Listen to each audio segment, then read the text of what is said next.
permit. They are considered coastal, and Northwest Information Services recommended a survey, and they cited sites likely within the area. I think also it is between. Oh wait, it's not between the First Public Road and the ocean. It is. Is it? Yes, it's on Pacifica Drive,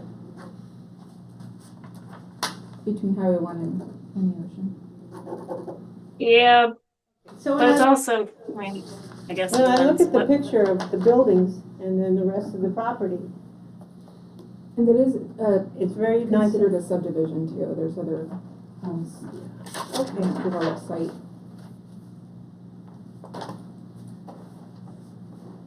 Did we get Bill on? Oh, looks like he's on. And I will retract just a bit. I did skip the step if anyone from the public is present online wishing to comment on this item.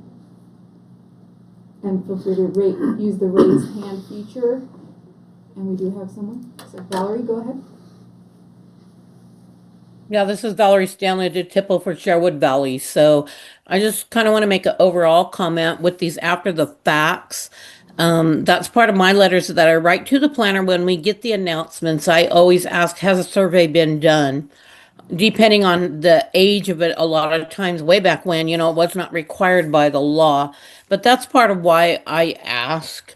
I don't know exactly where we're talking about. That area, it depends. Some places are very, very heavy. So, and I have more, but I don't want to put it in the public. Thank you. Thank you, Valerie. Anyone else wishing to comment on this item from the public? And I don't see any hands raised. I'll bring it back to the commission. Bill, can you hear us? Would you like to comment on this item? Can unmute.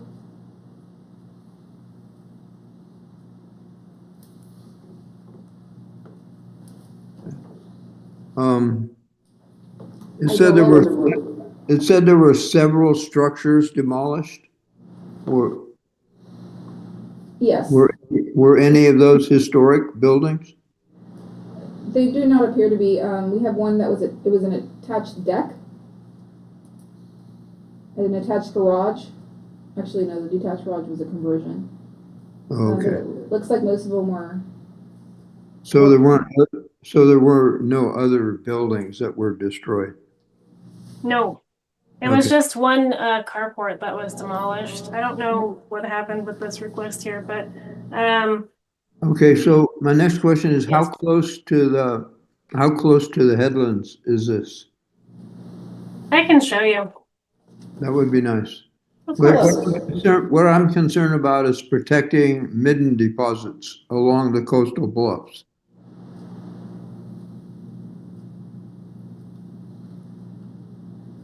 Well, if you look at the parcel lines, there's 3 other parcels between, or at least 2 big ones, between this parcel and the bluffs. But the houses are not, on the 2 acres, the houses don't take up too much of the land. So what I'm concerned about is, since they've already done all the work, I don't want to leave the 2 acres exposed for future expansion, if we say no surveys needed. Okay, so the blue dot is where this is. Yes. Correct. Yes, that's the parcel. This is the single family residence, and then this is the workshop that is now going to be turned into an ADU, accessory dwelling unit. This carport is basically, they moved it, but it's no longer there, I'm pretty sure. And that circular object, is that a pond? This thing, No, the one that one. You just went over that one. I think this is just driveway. It's a what? Just the driveway. Oh, a turnaround? Oh, yeah, Yeah. turnaround. I see. Oh, okay. Well, I think it's far enough from the ocean I'll that show we're you not there. going to have a shell mound. So that lightens my concern. So at this point, all we're gonna do is, the only soil, disturbance is putting in a garden fence. The greenhouse. Oh, And the greenhouse. Mhm.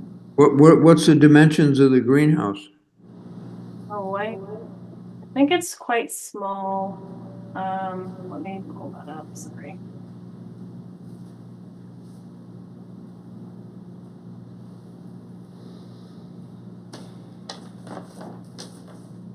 It looks like on their application, they indicated the installation of the new fence for the garden area and front yard is 4,000 square feet.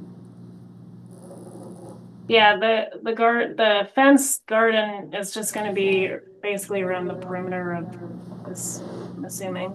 And the new really greenhouse is 240 square feet. Oh, there you go, cool. Thank you. That's a big. Sure.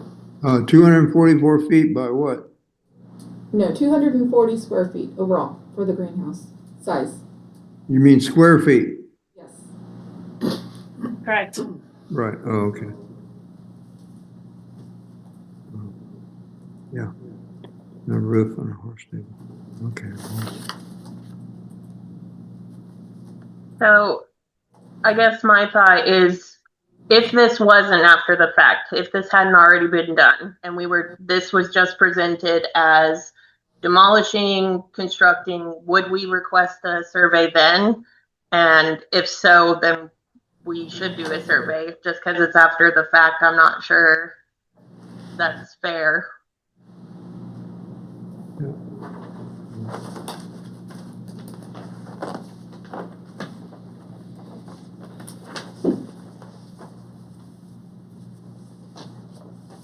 Any comments? What? Any comments? No, I've already made my comments. The buildings don't seem like the significant part of this. It's the empty land. Once we sign off on the buildings, we've signed off on all the rest of the acreage. I mean, not exactly, because at the end of the day, they would still require a CDP if they were to build something like larger. What's a CT? A CDP. Oh, sorry, CDP, the Oh, coastal okay. development If it permit. would still be reviewed, then I'm fine for right now. Yes, I am too. Okay. Okay. All right, sounds like we have a motion To not require a survey. not require a survey at this time. And anyone wishing to second? Second. Thank you, Bill. All right, so we have a motion to accept, not require a survey for case CDP 2024-0024. Motion by Nancy Johnson and second by Commissioner Cole. And everyone in favor? Aye. Aye. Yes. Thank you. And staff planner agrees. All right, we'll move on to case number 3B. Change the land.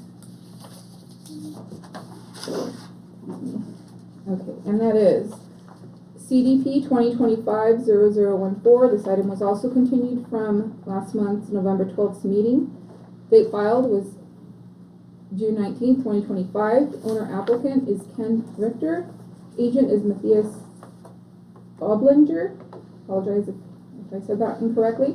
And the request is the standard coastal development permit for a remodel of an existing single-family residence, including internal changes, a 152 square foot addition, walled seating area, solar panels, liquid petroleum gas tank with infrastructure and fenced enclosure, a new exterior siding, roofing, windows, and doors.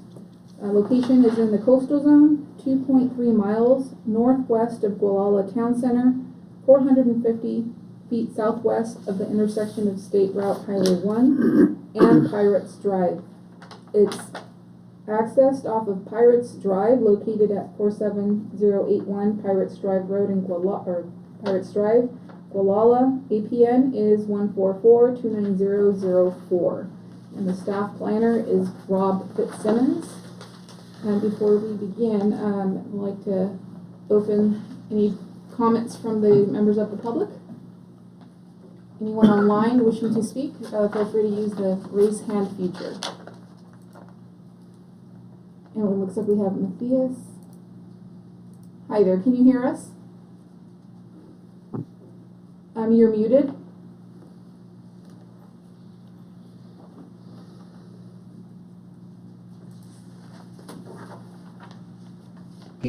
Okay. Can you hear me? Yes. Yes. We provided some additional material. One is a site plan, kind of explaining a little bit more what's going on this lot. And we also added images to give you an idea of what this property is like. What I would like to point out is that about 1/3 of the actual lot size is bluff, so it's inaccessible. And then the majority of the remaining area is either landscape. There's a septic system, there's an existing 1,600 square foot house, and a managed meadow. So the undisturbed or semi-undisturbed area is basically along the bluff, and it's probably about 3,000 square feet total.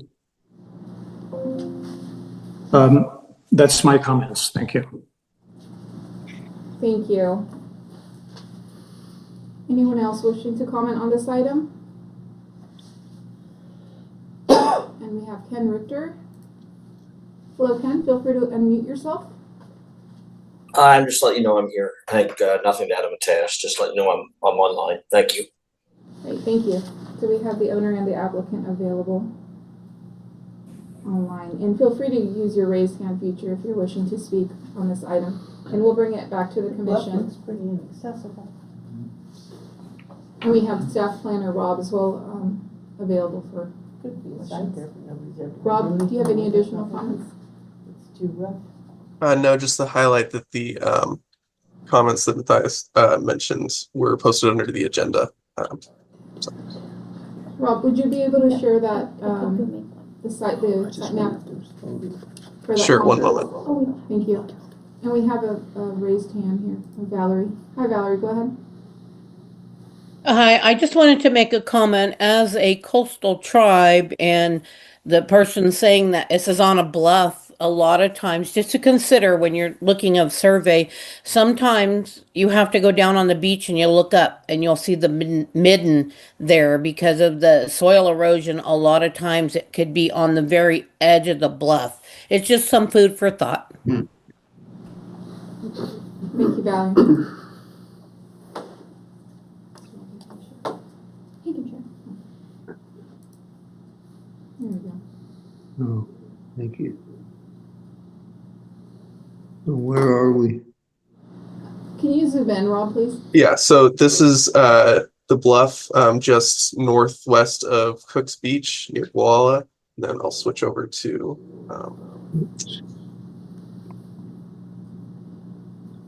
I'm trying to zoomed in. make it bigger.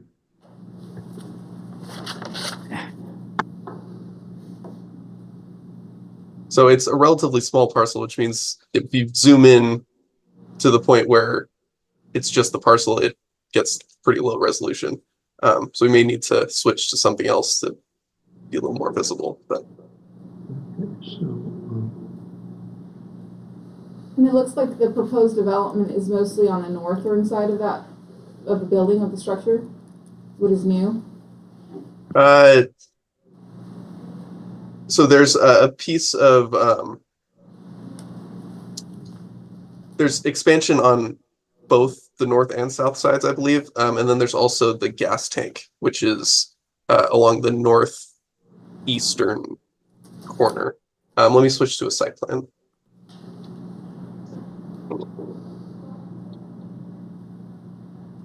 Is that the structure?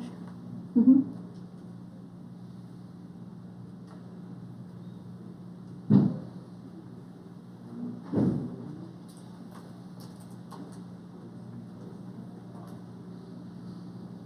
Okay, so if you're seeing the site plan now. I'm not sure if you can see my cursor, but there's this addition to essentially the entryway. Then there's a patio, the rear of the building.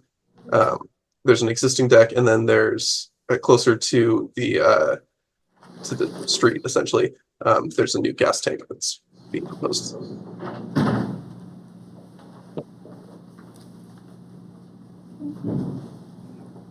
And the gas tank is proposed on a slab, so there'll be ground disturbance there to create a slab? Yes, there will be ground disturbance. I would defer to the applicant or their agents for more info.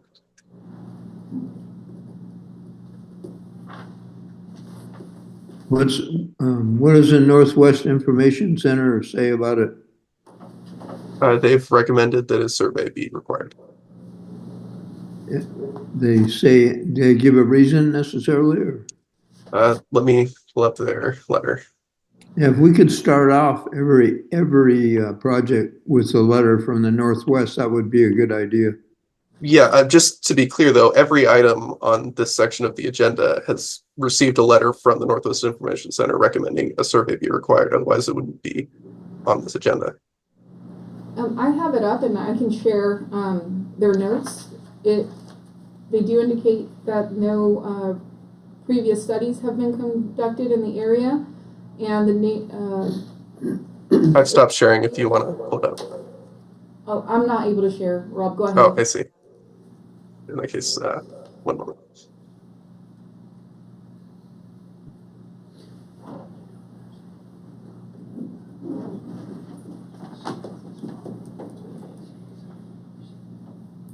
The letter's on screen now.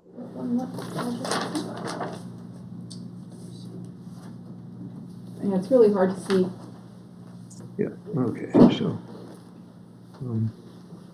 And I can read the section while Rob pulls that up. They mentioned, given the similarity of one or more of these environmental factors, which include coastal terraces, ridges, mid-slope benches, and in valleys, sites have also been found near intermittent and perennial watercourses, as well as near a variety of plants and animal resources. Therefore, the sites have the presence of known ethnographic sites located in the vicinity of the proposed project area and the historic area archaeological sensitivity for the proposed project area. I was about to send out an email for Patrick Murphy's so. Oh, listen, some background noise there. A field study by a qualified professional archaeologist is recommended prior to commencement of project activities, and this is what Northwest Information Center commented. Good. And it's the second little paragraph under their comment that Rob pulled up there. Yeah.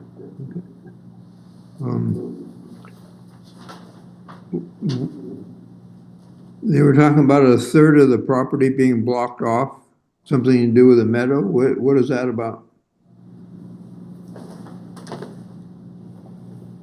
Where was that, Bill? Somebody said that a third of the property was blocked off. No, he said it was a bluff. Oh, It was a third of it was bluff. my old age hearing problem. Okay.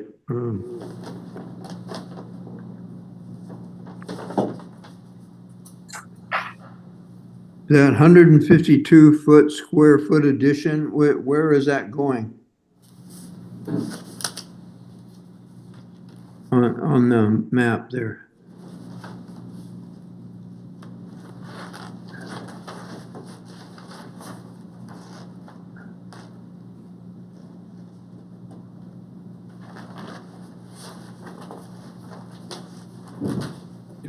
So I believe the 125 square foot addition refers to this addition to the entryway along the garage. Should be on screen now.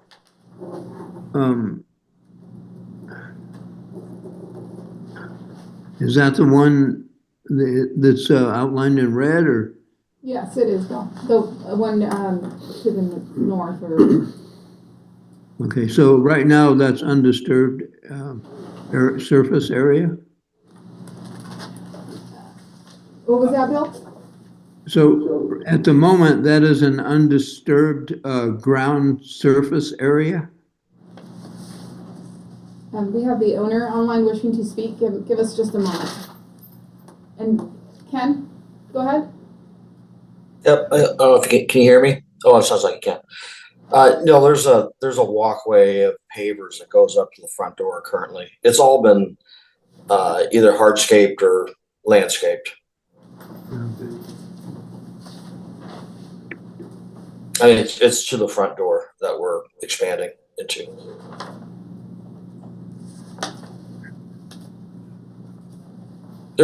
Mateo's put in some pictures too that Okay. you have. I think it shows it pretty clearly what is there currently. Rob, can you hear me? This is Matthias. Yep. Yeah, there's one picture that shows the entrance, this one here. The Mhm. entrance is on the right of the garage door. Okay. Well, okay, so from what I can see, the property is already well developed. To the west and to the south, there are steep slopes. I don't see the possibility of trails going down to that beach from this particular area, so I'm not really inclined to have a survey. Okay, anybody wishing to second? A second. Thank you. All right, so we have a motion introduced by Commissioner Cole to not require a survey for this project, which is case CDP 2025-0014, second by Commissioner Johnson. Everyone in favor? Aye. Yeah. Aye. All right, and I'm gonna go ahead and move on to Thank you. item 3. Thank you. Thank you. 3C.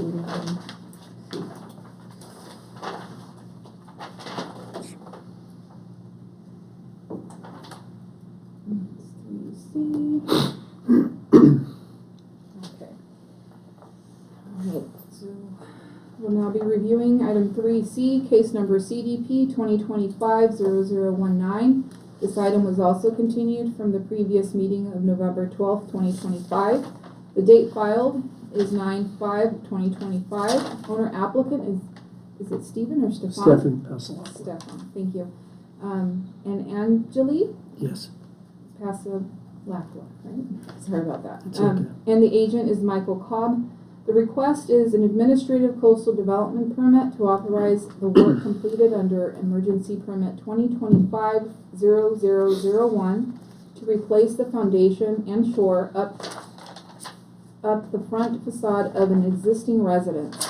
In addition, the project proposes to renovate the front facade, including a balcony, lower deck, stairs, replace a rear shed, remodel the interior and exterior of the residence, and re-roof. The location is in the coastal zone in the Westport Town Center, 100 feet north of the Pelican Road and State Route 1 intersection, located at 38911 North Highway 1 in Westport. Staff planner is Shelby Miller.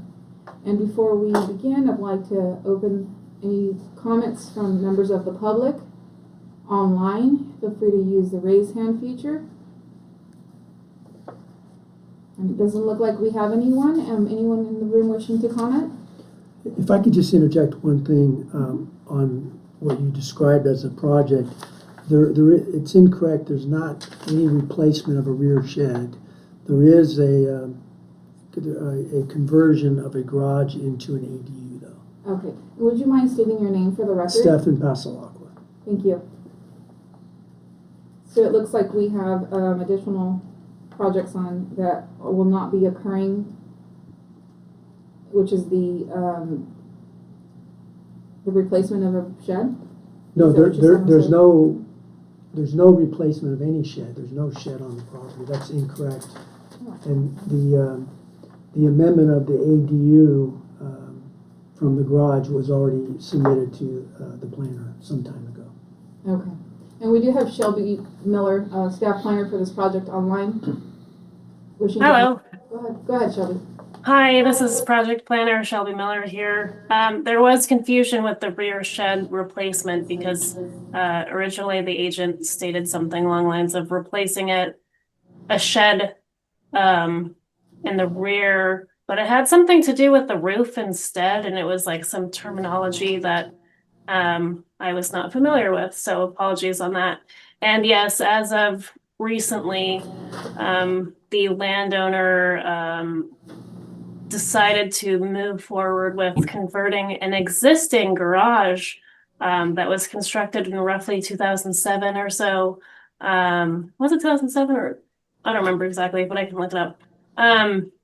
And they're converting it into a accessory dwelling unit. And to be quite honest, there's no expansion of footprint on either structure. It's gonna be roughly the exact same. I would like to share some photos if you have time for that. Let me see here. Sure, go ahead. Thank you. And while Shelby does that, just to reference the request, it's mostly gonna be remodel of what's already existing, interior and exterior. Well, work. basically, the reason why we're here is because there was a major windstorm that blew out the front facade. So we were merely making repairs due to that. It was about a year ago. So we plan on restoring the buildings, maintaining the integrity of the buildings. And as we, right now, there's construction in the form of making a perimeter foundation of the house, of the main building. There's been no artifacts that have been found. It's a parcel of about 9,000 square feet. And I've also learned that, well, we're not changing the footprint, but also Caltrans will start a project in the spring to address the drainage on Highway 1 in connection to the property. Thank you. I'm not sure if you know, it says Westport Headlands. Is that like an official government designation, or is that just a That's just description on the map? it's a nonprofit organization, the Westport Headlands, and there's there's a board of directors and that. It's on the far side Yes, of one from the exactly. property. Okay, I just Yeah. see it on the map, and I Right. was wondering if it was private property or, it sounds like it's more like a. It's public access. Yeah, it's Yeah. conservancy, that's Yeah. what it is, because they've expanded to different areas of the coast as well. And that looks like that would be where any midden or shell mounds would be in that Westport Headlands area. In this case, this project is located on the east side. That is correct, that is Okay. correct, thank you. Can we see the property on the map where it is in relation to the ocean and the bluffs? Oh, sure. I will be happy to share that as well. While Shelby pulls that up, I can share what Enwick suggested. So they did not have any records of any previous cultural resources studies in the area, and the proposed project area was mentioned that it contains or in an adjacent to a site. They did recommend that a qualified professional assess the status of the resources and provide project-specific recommendations. And this is Enwick's comment. I wonder why there's no cultural resources studies, but there's a site recorded. So, that is a great question. Well, they said it was adjacent. Yeah, potentially Contains adjacent. or is adjacent to.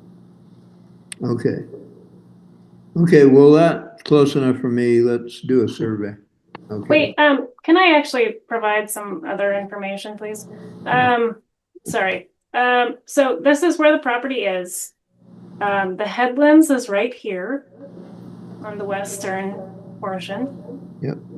And then I have some awesome pictures. So the structure was potentially constructed in approximately 1890. It was a harness and saddle shop originally, and it had many different uses, including a post office, is what we see here. But it has also, that's a different project. Let's see this one, I think. There's that one.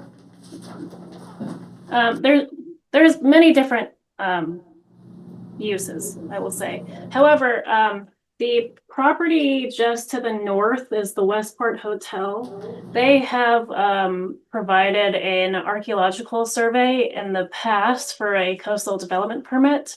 And I know, like, it didn't really discuss the barriers of, or, you know, it basically just conducted the survey on that parcel, which is the one to the north. It didn't go as far as south. However, it mostly talked about the architectural history of the property. And that is something I feel like it should be discussed within trying to figure out if a survey is required or not.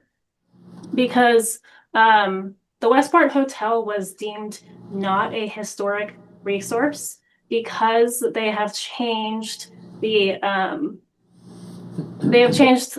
exterior of the structure like several different times, and also it basically served no like historic integrity. So I think that is something we should consider potentially here. I'm not really sure how that all works because I'm not an architectural historian, but I'm sorry. The Northwest Information Center also says that the 1950 USGS quad, 15-minute quad, depicts a building. So that certainly is old enough to fit within CEQA for being evaluated, even if it's not there anymore. So yes, I think we need a survey. And I see that Valerie's still present. However, also wish part of this hearing packet, I noticed that there's a letter from Sherwood Valley Band of Pomo Indians, and they share a concern that we have concerns for the foundation work and the lack of a survey in the work zone. Okay, I have a question. Yes, go ahead, Bill. Okay, this, Thank you. under the way this thing is described, request to authorize the work completed to replace the foundation, 9,000 square feet. Is that already been done then? They are in the process of constructing or replacing the foundation. They're digging Yes. right now? Yeah. Yeah, this is the follow-up coastal development permit for the emergency permit for the foundation. Would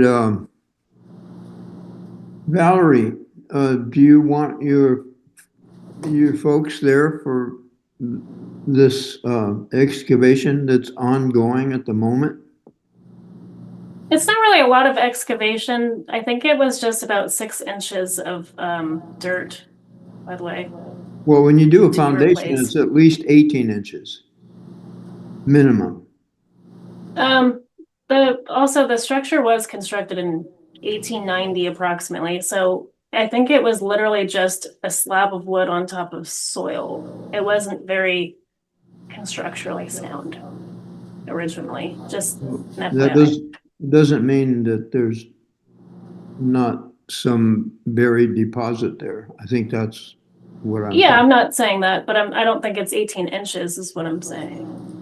But Well, if they're doing the foundation today, you can't, all foundations have to be at least 18 inches. Isn't that correct? I believe it's 16 inches in height and, or 16 inches in width and 3 feet deep. Yeah, okay.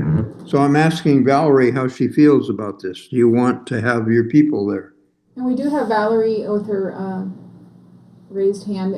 Go ahead, Valerie.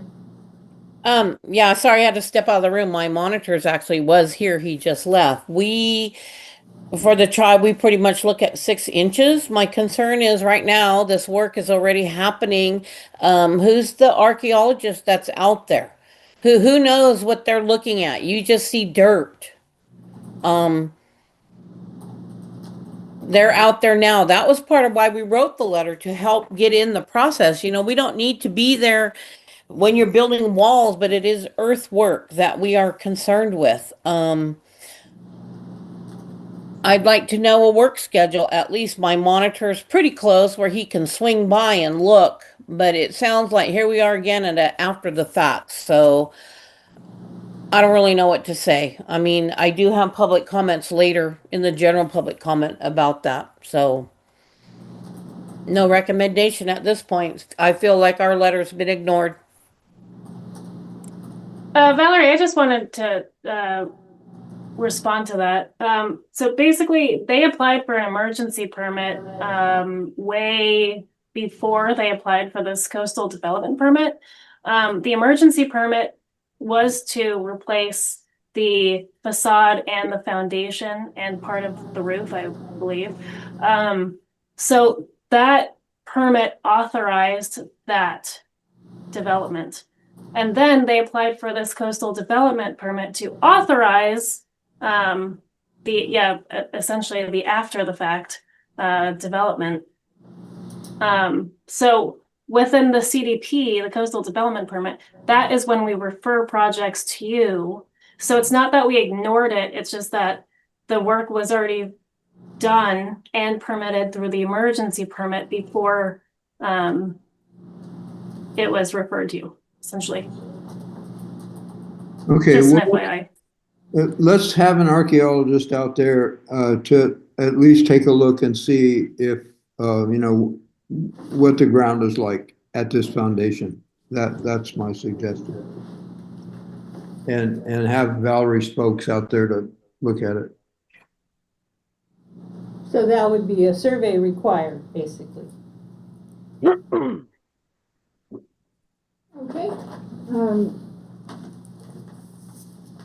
So it sounds like Commissioner Cole wishes to make a motion to require a survey. And I'm sorry, Valerie, did you have an additional comment, or is your hand still raised? Yeah, I did have an additional comment. If possible, if you could get a hold of Thad Van Buren, since he lives right there in Westport, he would do it the fastest, and at least I don't know if we could get out there that fast, because we're working on the broadband there in Fort Bragg and at Blues Beach. That's why I'm saying we're close, but if we could at least know when he's going to be there, then we can try our hardest to get out there and be along with him. But he's the archaeologist. I would suggest he lives there and is very familiar. Yeah, I have his phone number, and I can certainly call him. I did try calling him, and he didn't. Anyway, Sad is retired. I don't know. Yeah, that I think is actually No, retiring. he does work for us Potentially. all the time. Oh, okay. Well, good. He Well, told me anyway, opposite. let's have an archaeologist take a look at what's been done up to this moment and see if we're not disturbing something that we shouldn't be disturbing. Alrighty, so I'll go ahead and make that, reference that motion. We have a motion by Commissioner Cole to require a survey. Anyone wishing to second? Second. Second by Commissioner Johnson. Everyone in favor? Yes. And it's not so much like a survey, it's more of an assessment of something that's been ongoing and currently happening. And we do have guidelines for that the planner can provide to you, or the archaeologist who will be coming out. Thank you. Thank you. Wait, I'm sorry. I just wanted to ask another question. So Bill Cole is saying essentially just an assessment, not a full-blown archaeological survey, correct? Well, the property is only 1/5 of an acre, so it basically would be both, I think. What we're concerned about is the ground disturbance that's going on now. If there's any ground disturbance in the future plan, then it'll come before the board again, so. Not exactly. It's actually east of the first public road. So I'm not really sure if it would come back. And also there's not a lot of room for additional development on the property. I'd assume it would just be like minor construction in the future, just an FYI on that one. And to clarify, we're requiring a survey or an assessment for the entire parcel or only the area where the ground disturbance is taking place? I don't know. Valerie, what's your stance on this? Oh, sorry. I turned myself off. Am I in? Oh, there we go. Our main focus is the foundation work itself. Yeah, well, that's what I thought too. So. And it also appears that the parcel itself is mostly developed. So it is a small. So let's get an assessment of the foundation to see if they're disturbing anything. I'm Mark Kleiser, Senior Planner here. Bill, can you be more clear on what you mean by assessment? Because this is a survey required section. So typically we were just requesting a survey or saying that one isn't required. So can you? Okay, we're requesting a survey of the ground disturbance area that is in progress. Thank you. Just take a note.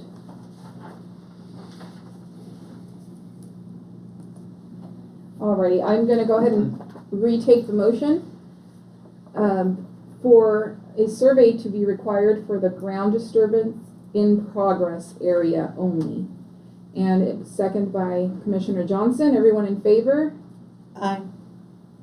Aye. I guess theoretically is, you know, you add like a 50-foot buffer or something. Would you like to elaborate on that, Bill? 50-foot buffer is a 50-foot buffer that you look at. You look at the ground. Within the vicinity around. of the okay. Yeah. Alrighty, that would be part of the Is of it the 50, report to be 60? conducted. I can't remember what the And it may be on the guidelines that we have as well. Yeah. The planner will provide that to the applicant. Great, we will move on to item 3D. Good. Thank you. You're welcome. Thank you, Shelby. Okay, for item 3D, we are reviewing case number CDPR 2025-0001. This item was also continued from the previous meeting of November 12th, 2025, which was canceled. The date filed for this project is July 7th of 2025. The owner is Uyghur Interests Ltd. And Craig Blanco. The applicant is Craig Blanco and Lisa Uyghur. The request is a renewal of Coastal Development Permit CDP 56-2007, which authorized construction of a 3,176-foot single-family residence and 840 square foot attached garage. Associated development includes a trash/generator enclosure, patio, trellis, landings, steps, walkways, exterior lighting, utility extensions, underground propane tank and connections to community water, sewer, electric, telephone, and cable. There are no changes to the original request. The renewal would extend the expiration date for 1 year. The location is in the coastal zone, 2 miles south of Fort Bragg on the west side of South Casper Drive. And that's County Road 540. It's 1/4 mile west of its intersection with Point Cabrillo Drive, and that's County Road 564. And the address is 45551 South Casper Drive in Casper. And the assessor's parcel number is 118-38005. And the staff planner is Liam Crowley, and he is available, it appears, online. And before we discuss this item, I'd like to open any comments from members of the public, online or in the room. And we have no hands raised online, and we do have a member of the public in the room. Would you mind please identifying yourself for the record? Yeah, my name is Craig Blenko. I'm the owner of that parcel. And I think you may all have I sent an email to Liam that perhaps, oh good, okay. So that gives, I don't want to restate all that. I'm trying to, this is not the first time we've tried to get a renewal for the thing. We've renewed it several times. We just haven't been able to economically afford to build a place. So this is not the first time through this. And then in the previous renewals that we had always agreed to, there was a provision in there that said, you know, when you're excavating, if you find something, you need to stop and tell the county and bring in an archaeologist, et cetera, et cetera. And we agreed to all those provisions. Well, this time when we reapplied, the Planning Commission required us to do a survey prior to the renewal. And so Liam, who I have to give him credit for, he's been very helpful. And he suggested we contact the Northwest Center, and I got this study from 1980 done by Sonoma State, which was performed on behalf of the sanitation district there, when they put in some upgraded sanitation facilities. And the bottom line that I kind of wanted to impress on everybody, and really, I mean, when that survey was done in 1980, they looked at about almost all the parcels that did not have houses on them. And there was about 50 of them there at the time, and since that time they've probably built another 40 in there. There's like between 90 and 100 parcels in the subdivision, and right now there's just a handful of undeveloped parcels, of which you own one. And you know, I would take the position, my gosh, they haven't found anything so far. That study from 1980 did not find anything, and also, as I heard a previous speaker on the email here on the speaker, he talked about a steep bluff, and we have a 75-foot bluff that goes straight down to the water. And I know that because when I lived in Fort Bragg, we used to go down there abalone diving all the time, and we needed to rappel down to the beach and then use a knotted rope to climb back up. So my bottom line is I feel like the chances of finding anything on that parcel are very minimal because of the situation, the geological situation with the cliffs, and the fact that so many other parcels have been developed where they have not found anything. And I want to mention this too. I'm a registered professional forester, and we have to do archaeology surveys before we put in a timber harvest plan. And you know, I'm not an archaeologist by any means, but I know what a shell mound looks like, and I know what chert deposits look like because I've recorded them myself. And I've looked over our property. 1 acre, it's flat, it's easily accessible, and there's, you know, something I maybe could be down there 5 feet under the ground, but there's nothing that would suggest anything on the surface.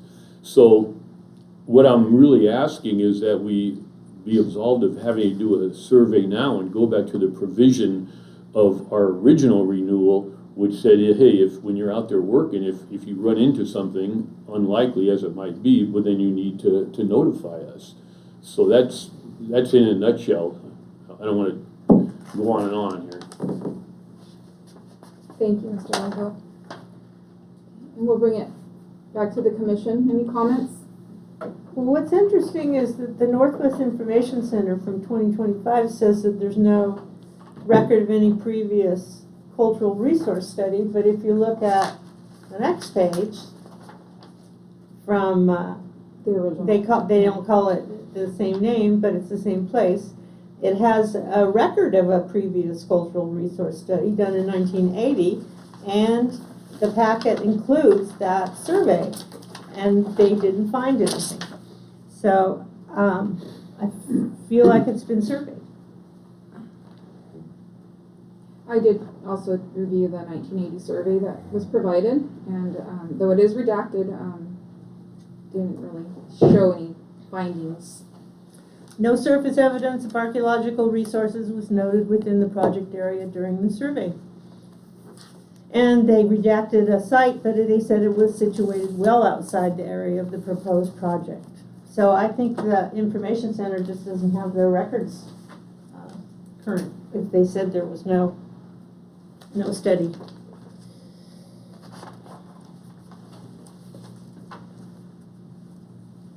Okay, and we do have staff Okay. planner Liam. I'm sorry, Liam, you had your hand raised earlier. Do you wish to add any comments?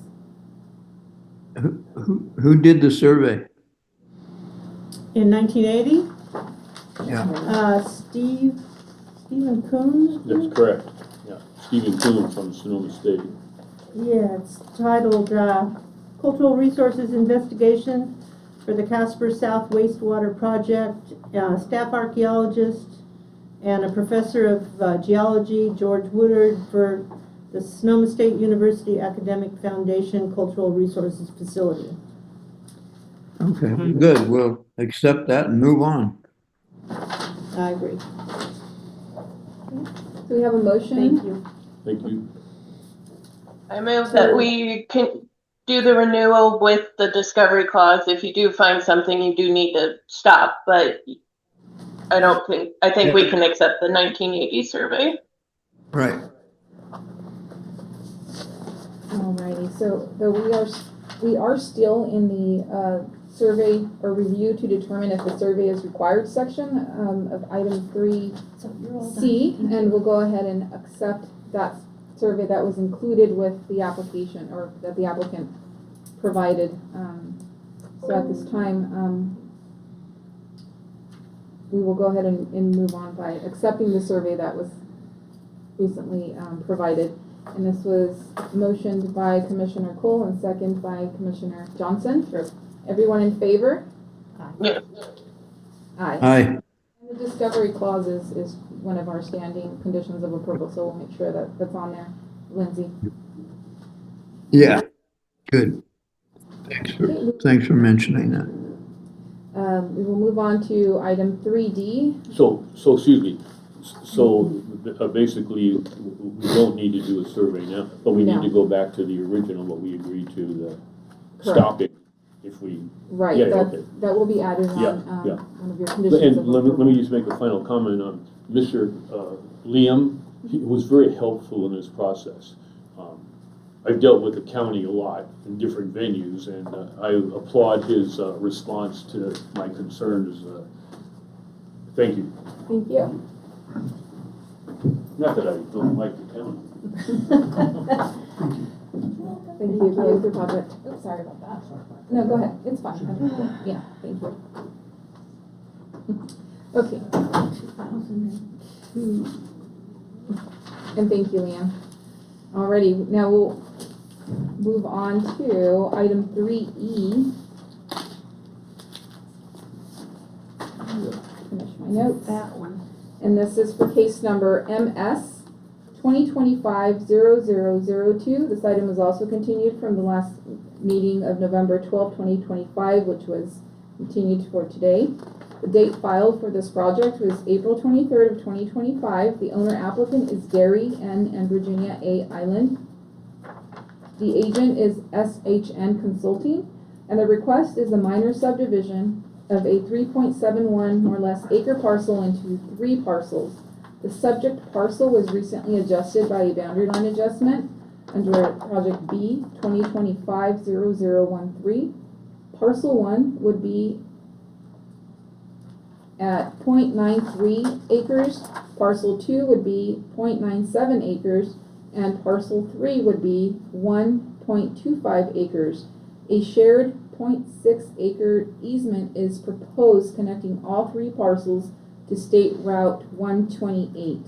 The location is in the town of Philo on the west side of State Route 128, and it is 0.15 more or less miles east of State Route 128 and Rays Road, which is County Road 131's intersection. Located at 8750 Highway 128 in Philo, the assessor's parcel number is 048-06058, and the staff planner is Shelby Miller. Before we discuss this item, I'd like to open any comments of anyone that is present online.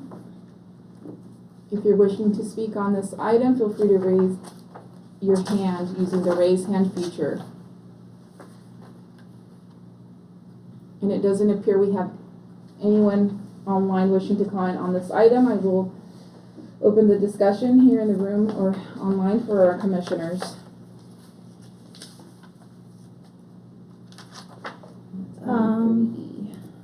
Okay, what did, Subdivided and someone buys it and wants to build a house, will it have to come back to us again? Or once we sign off on this one, it's signed off, right? Because this isn't a coastal department or coastal development. That is correct, Lindsay. And we have. it is in the coastal. It is not. It's not. So once we sign off on it today, it's done. It won't come back in front of us. It's in Philo in the Anderson Valley. It's near the confluence of Navarro Creek and Indian Creek. Can we see it on the map, please? And what does Northwest say? We have planner Shelby online, and she has her hand raised. Feel free to speak and go ahead, Shelby. Hello, project planner Shelby Miller here again. I can pull it up on the map for you, Bill. Thank you. Sure. Here it is. So, basically, maybe the lines are a little messed up here because they recently did a boundary line adjustment, but essentially, they will be subdividing roughly this area. It is the former Redwood Empire sawmill. Apparently it's a very old site, but yeah, it's pretty flat. Where's the creek? Where's the confluence at in relationship to that place? Sure, I think there is a creek on it or a stream of some sort. There it is. So this is a creek right here. What's the name of that creek? There's no name for it. Name. And what's the confluence down south there? I assume that's the tree line down there somewhere. Yeah, so here, let me put a little thing here. Yeah. So yeah, this is the parcel situation. Okay. Yeah. Okay, well, just Smack offhand. dab. Yeah. Oh, that's nice. Oh, I like that. Sorry, I'll go back. There you go. Yeah, that's cool. Okay, so Philo is loaded with Pomo Village sites. And because we won't see it again, I think we should have it surveyed. Even though it's an old mill site, if there's a village site there, if we got a good archaeologist, he'll be able to tell whether there's something there or not. And I think we definitely need to survey it. That's my. Thank you, Bill. I wish to reference, you had asked earlier what NWIC had to say, and they definitely requested a survey be conducted by a qualified archaeologist. And there may be historical.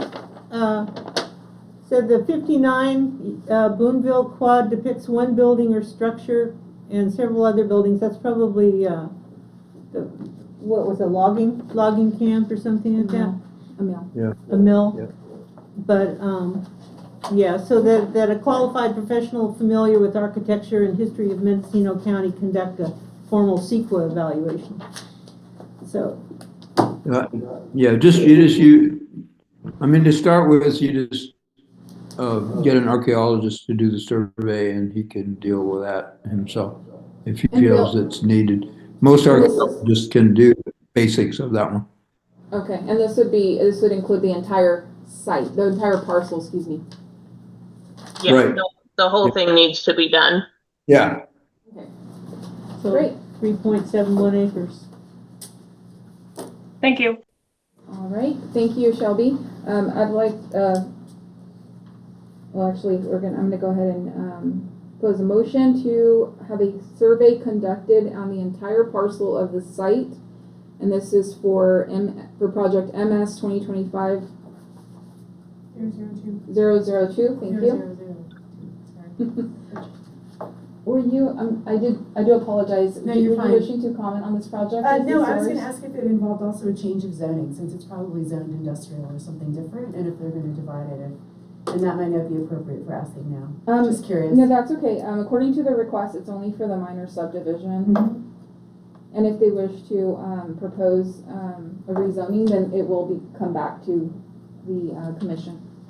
And I noticed the tributary, I did a little USGS map look, the tributary that runs kind of north to south on the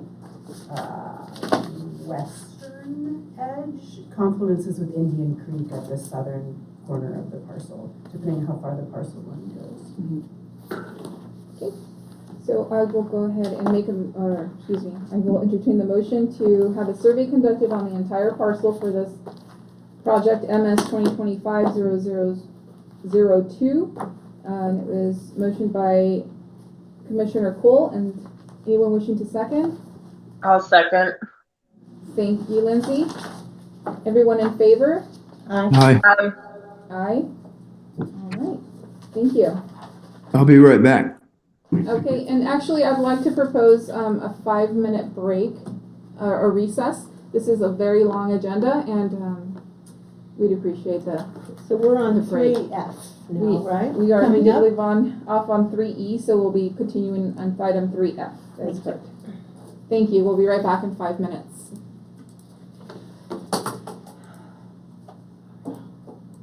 Thank you. Thank you. I was going to do it at the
I'm here for 4A, that's me, I'm Chantal, I'm the agent.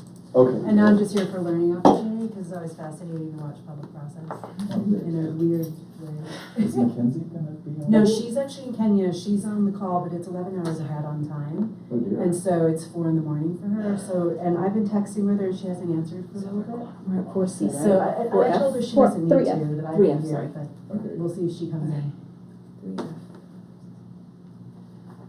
All right, ready? All right, we're back.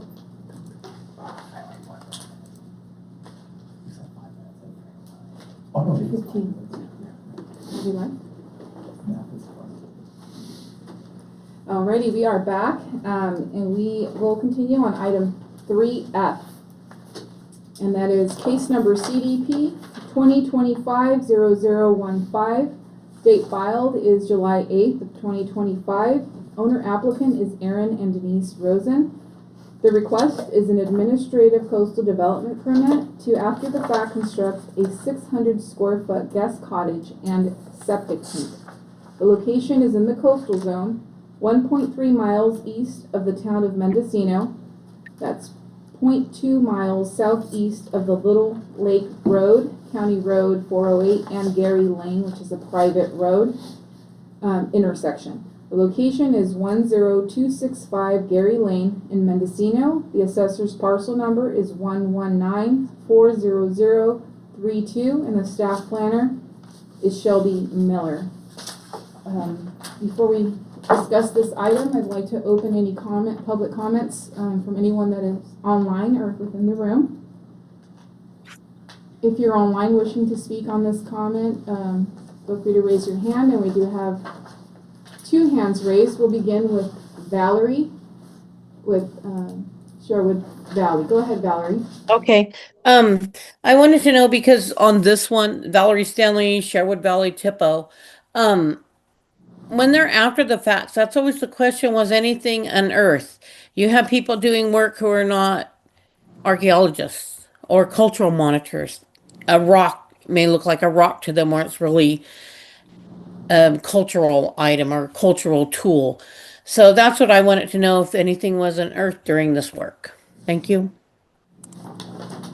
Thank you, Valerie. And we will move on to the second, identified as 464773. Go ahead and unmute. You're welcome to speak, and if you wouldn't mind identifying yourself for the record, please. Hello, can you hear me? This is Aaron Rosen calling. Hi. Yes, we can hear you. Go ahead, Aaron. Yeah, hi.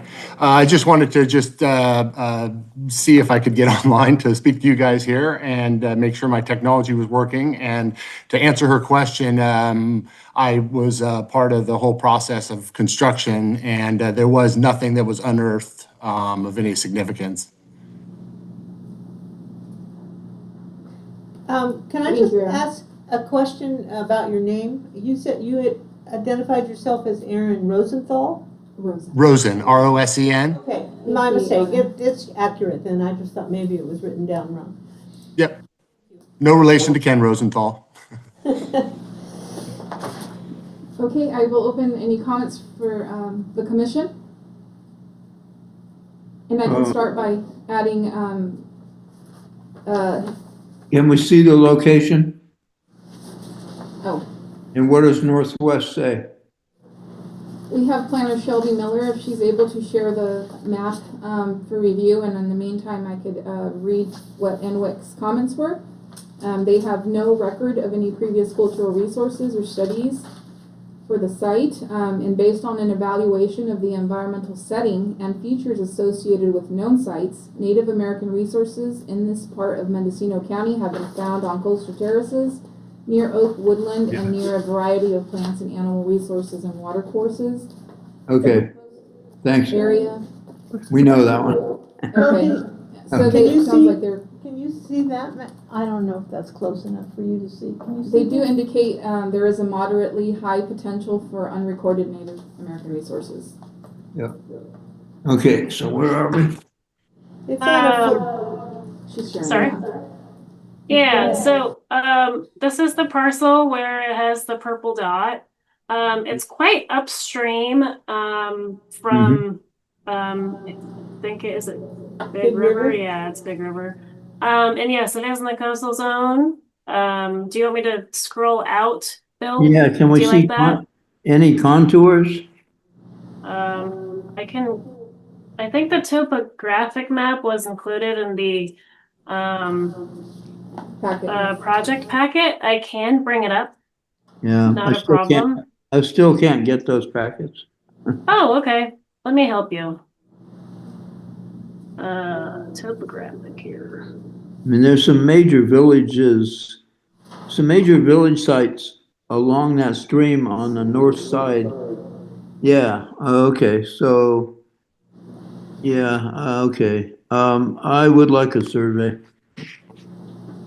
I will, I'm not, backing down from, or not back, no, sorry, I'm not trying to oppose that, but I will say, I do have some pictures from the site, and it does appear that there is a lot of gravel all over, like the driveway has been gravelled, and like the surrounding area has also been gravelled, and I just want to make note that, this was constructed before permits, and so I'm not really sure, and it's a complete like guest cottage now. It's not just what is here. It's like a full-blown guest house at this point, and it's a metal building. Just wanted to So why provide is that. this after the fact? Like, it doesn't say emergency necessary, so why is this after the fact? It was constructed before they got permits, and that is something you could ask the applicant. Not something we were aware of. Do they get fined for that?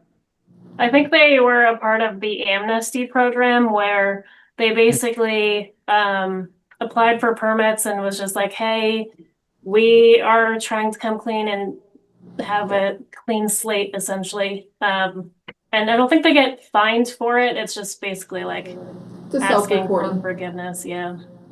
And we do have, it looks like Aaron, the owner applicant wishing to speak on this.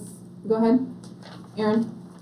Yeah, so the property is about 450 feet above Big River, and it is extremely inconvenient to get down to any of the water courses down there. It would be, probably an hour's hike at least to get down the hill.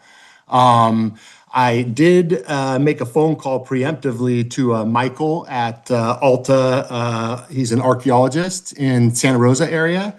And he said he's done projects in our area and said that they have never found anything in our area and would definitely believe that there would be no real possibility of finding anything in our area. He said just judging by how inconvenient it would be to get to resources such as the river, which would be probably the main fishing resource, for a indigenous community in that area.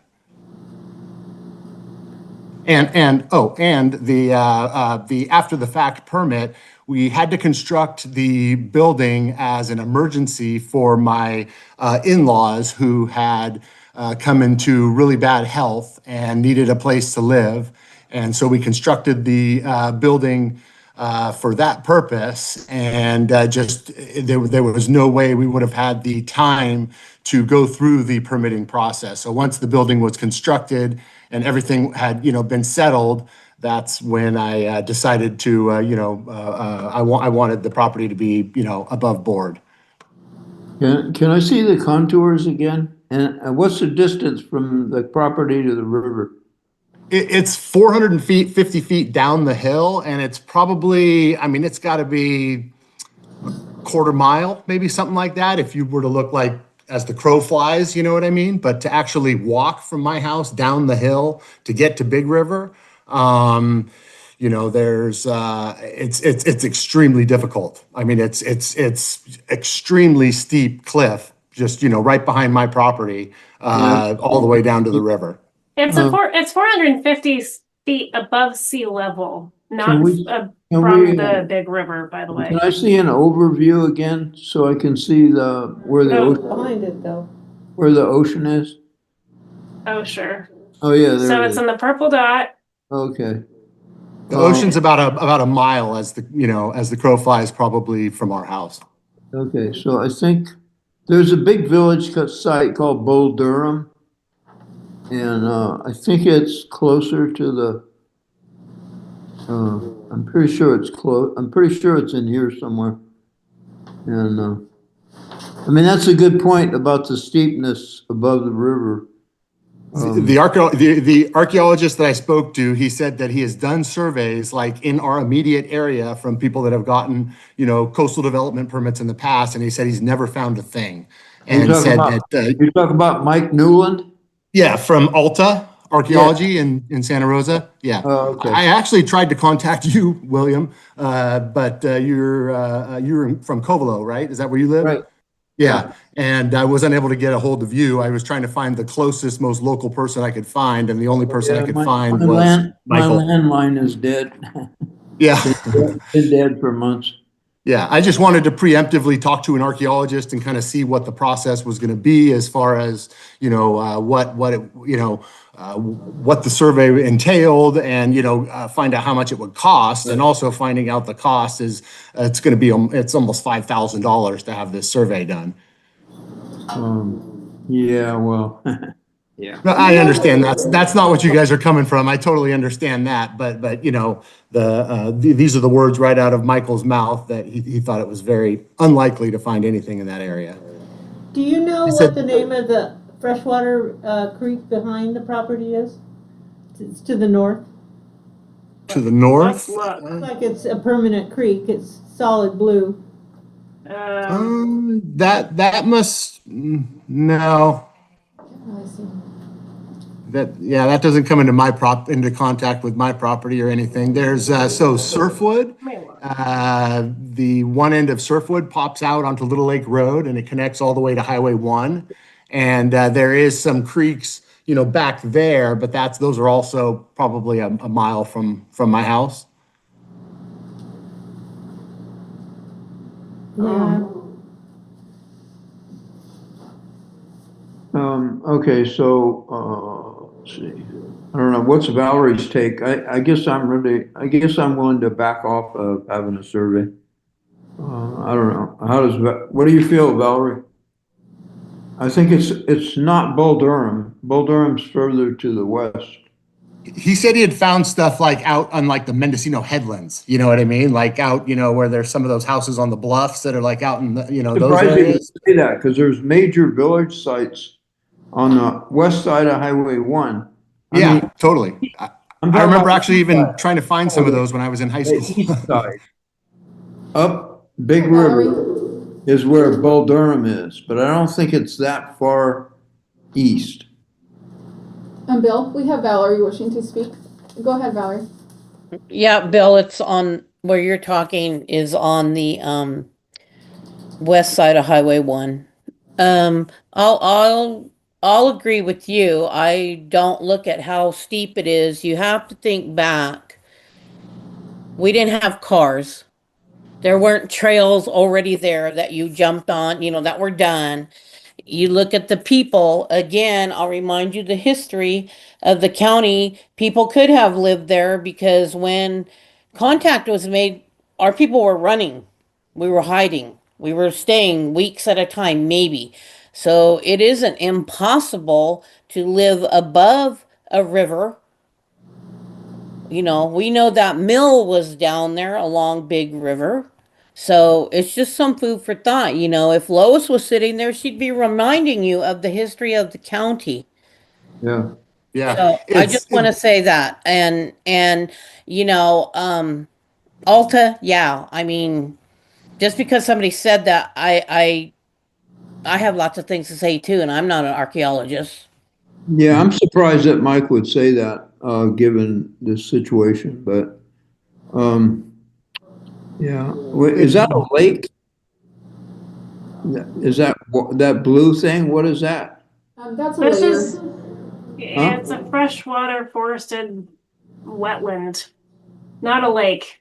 Is it natural wetland? It probably is. I'm not sure. Let me go back to the. If it's a natural wetland, I'm going to change my mind. It's not on It's not on the topo map, here. but they don't. There's nothing over there. That's, Well, if it's a wetland, you're not gonna see a lake. no, I totally understand, yeah. Shelby, would you be able to turn on that second layer underneath the carry stream? Oh, this one. Thank you. Whoopsies. Yeah, this perennial. So it looks like it's a natural seasonal wetland. Can't really read from here. That's over like Nichols Lane. Yeah, those are all developed houses, properties over there. But it's a wetland. I don't understand, how can you build in a wetland? Might have high places. You know, who knows what the county lets people do? Would have been a resource though for people living nearby. Yeah. But it had to be seasonal because there's no standing water up in that area. Yeah, well, that's not the point. The point is that if it's a wetland, it's a natural resource procurement area. So anyway, I think we should survey it. That's my take. Sorry. Okay. I quit. And I would agree with Bill, just also based on Chris's response with the high potential. It sounds like we have a motion to carry. Is there any way that an applicant can, file for financial hardship or something like that? Because honestly, we are like so tapped on, this project and what, life. I just am trying to figure out how someone is supposed to, procure this $5,000 survey. That's an extremely difficult undertaking, especially hearing directly from an archaeologist that said. Well, it should only take about $2,000 to do that at the most. So we got a bid for $4,700. Yeah, that's those big companies. That's what they charge. That was the only person I could get in touch with. It was the only person I could find. I mean, if I could find another archaeologist that could do it for cheaper, I would gladly try and find somebody. But I mean, the closest person I could find was Santa Rosa at $4,700. I'm sorry you couldn't get a hold of me sooner. Now it's too late. Why is it too late now? Because it's a conflict of interest. He's a commissioner of the board. I'd like to propose the survey be conducted within the area of the ground disturbance. So I can also say that all the area around that ground disturbance has pea gravel. There's a carport. There's other permitted structures that are near that area that have all been kind of tied together with gravel, pea gravel. So I don't know how much of I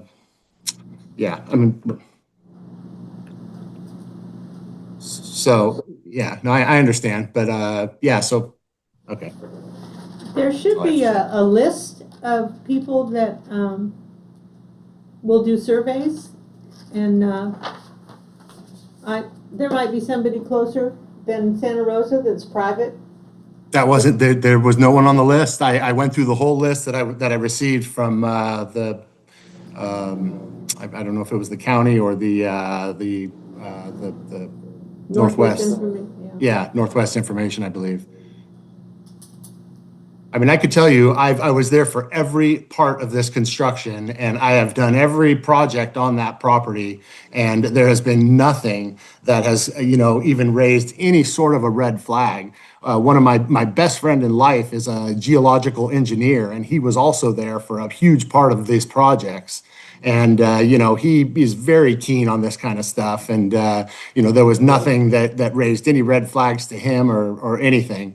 And I could tell you that there's no more development that could probably be done on this property due to setbacks and whatnot. So you would never see anything come across your desk in the future for any future projects or anything like that. Can I ask a question for clarification? We have a comment in the room. Go ahead, if you don't mind identifying yourself for the record, please. Sure, my name is Chantal Seaman-Petrie. I'm just a member of the public waiting for my agenda item to come up, and now I'm learning more as each one goes by. What are the consequences if no survey is recommended, and then what are the consequences if a survey is recommended, performed, and nothing found? Like, what's the benefit of doing the survey after the fact, if it's just of the project area? I understand the need for like potential protection from the CEQA violation and lawsuit in the future, there's that liability shield, that's the main purpose, if it's after the fact. And I can touch on that if no one else wishes to respond to that first. Bill? No? Okay. Oh, okay, so, this is within the coastal zone, so if there's any more development, it'll come before the commission again, right? 100%. Okay, so then let's wait for the next construction project. We have a staff planner wishing to comment. Go ahead, Shelby. Hi, yes, there is, basically, the project and the property is east of the first public road. Like, they could potentially construct smaller, yeah, pretty much any other building. And it would not require a coastal development permit, such as they constructed a carport just, I guess maybe east here, and it was just a building permit because it doesn't require discretionary. That's just the nature. So if they were to construct maybe an accessory dwelling unit, they might need to get a coastal development, or what is it, coastal ministerial permit. And I'm not sure if that requires ARC in that sense, but most things would just be a building permit. I think right now is the guest cottage needs a permit. I just wanted to make that clear. I don't think other developments would require discretionary. Well, not all of them, I should say. So in response, Bill, just to clarify what Shelby just mentioned, if they wish to add an accessory structure rather than, let's say, this guest cottage, that would not come to the commission for review. Right. It's only because it's a guest cottage is what triggers the coastal development permit. So it would, in other words, if they come back and wish to add a garage or any accessory structure, that would be exempt from a coastal development permit. Oh, and also just to respond to the person in the room over there, if they were not to obtain an archaeological survey, I could not approve this coastal development permit because I don't have sufficient information, and the Archaeological Commission required that. So at this time, if they were not to get a survey, I would not be able to approve the coastal development permit. Just wanted to make that clear. Thank you. Thank you, Shelby. That's the first I've heard of any of that. That was a recommendation by Northwest. Okay, so. Very interesting. Okay, and to move the item forward, I would like to entertain a motion to require a survey. And for clarification, will this survey require the entire parcel be surveyed or the area of ground disturbance currently going in play? Okay, I have a question for Clive. Aaron? No, Clive? No, not Clive. The guy sitting in the chair. I'm sorry. Mark Kleiser. Mark Kleiser. There we go, Mark. Yeah. Have I already committed myself, Mark? I mean, have I already, can I disengage myself or not? Just recuse yourself at this point? Probably not. We have not made a motion. Yeah, no motion has been made. I don't know what grounds on which you would be recusing yourself.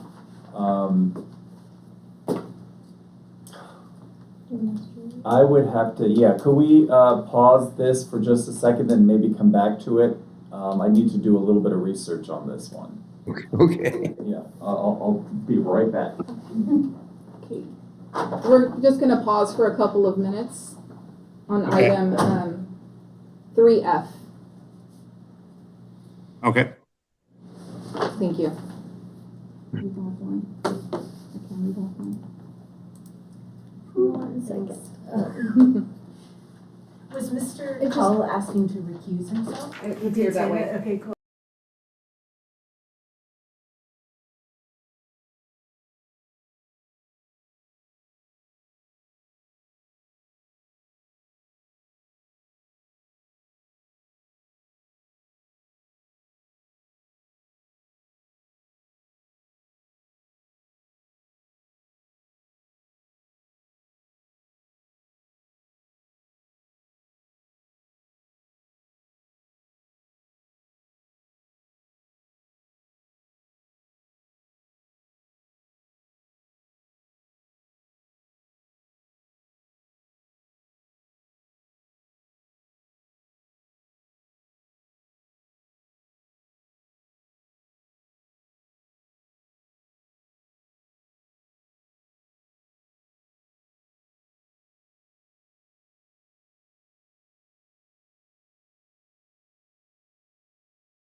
Start up the meeting, and we should be live now.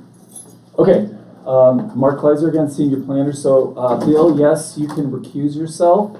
I would ask that you recuse yourself formally and then turn off your video and step away for a couple minutes and then come back, say at 3:50. And then we'll go ahead and continue the item as soon as you recuse yourself. Okay, and even I had though, an option eventually, but okay, yeah. Yeah. Go on. Sorry, go, Bill. I mean, I did recommend a survey, so I've already said that. So I just don't want to get in trouble. Yeah. And I don't want the county jurisprudence guys on my neck. And Well, the motion wasn't seconded and it wasn't accepted, so it was just a statement. So we'll mention something? The statement wasn't formalized. Bill, would you Yeah, I like to think recuse yourself from the meeting? Or I from think this it item? I think maybe at this point, let's just go with what, And which- what? huh? No, Shelby had mentioned something. Shelby, can you Oh, yeah. clear this up so we can stop, Shelby everyone came up- stop talking over each other? Yeah, she came up with a solution to any more development would require a survey. We'll do it that way. Let her tell her, Bill. Hold on. Thank you, Lindsay. There is an option where potentially I could include a condition of approval that says like any future development shall require either a discretionary permit or shall require an archaeological survey. I'm not sure that that would work if they are proposing a ministerial project, though. I don't know how we could condition it so a ministerial project would require a survey. And that would also live with the life of the parcel, so any future owners would be subject to have Correct. to Mm-hmm. go through a discretionary permit, even if it were only for an addition of a deck or any type of development. Yeah. In I other don't words, know. that would It's be the just an consequence. option. Okay, so back to recusing myself. Is that correct? Yes. Okay, I'm recusing myself formally and officially. Okay, then we'll see you back here at, say, 3:50. Okay, This is about 5 minutes, Bill, thank you. Thanks, Bill. I'm going to bring comments back to the commission for now, and I'm not sure, for the applicant, Mr. Rosen, if you were wishing to comment or make one last comment. Your hand is raised. I wasn't sure if it was from the last comment you made. Yeah, I was just going to say that I'm totally fine with what Shelby was requesting as far as like, if I build a fence, you can, have me get the archaeological survey. I don't plan on breaking ground anymore on this property, and it's in my trust for my son to take over the property when I pass, Okay, thank you for your comment. So I'll bring back the discussion to members of the commission. I'm willing to do it how Shelby said, that if any other groundwork, even if it's just a fence, if there any of that, it'll come back to us, but I think we can do that for now. I am not aware that that is an option.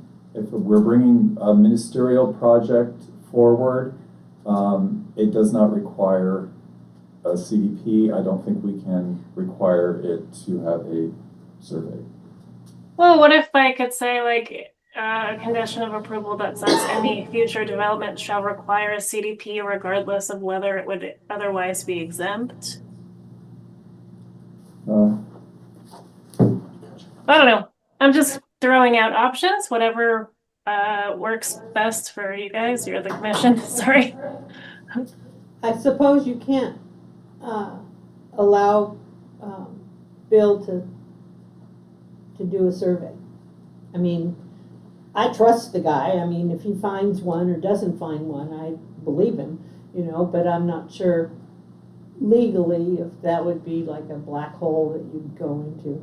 Well, he did recuse himself, and I'd also like to make a comment as a staff planner and building permit reviewer, is that reviewing building permits, non-discretionary, in the coastal zone, that is one of our checklists, is going back to a coastal development permit that was previously issued and reading over the conditions of approval.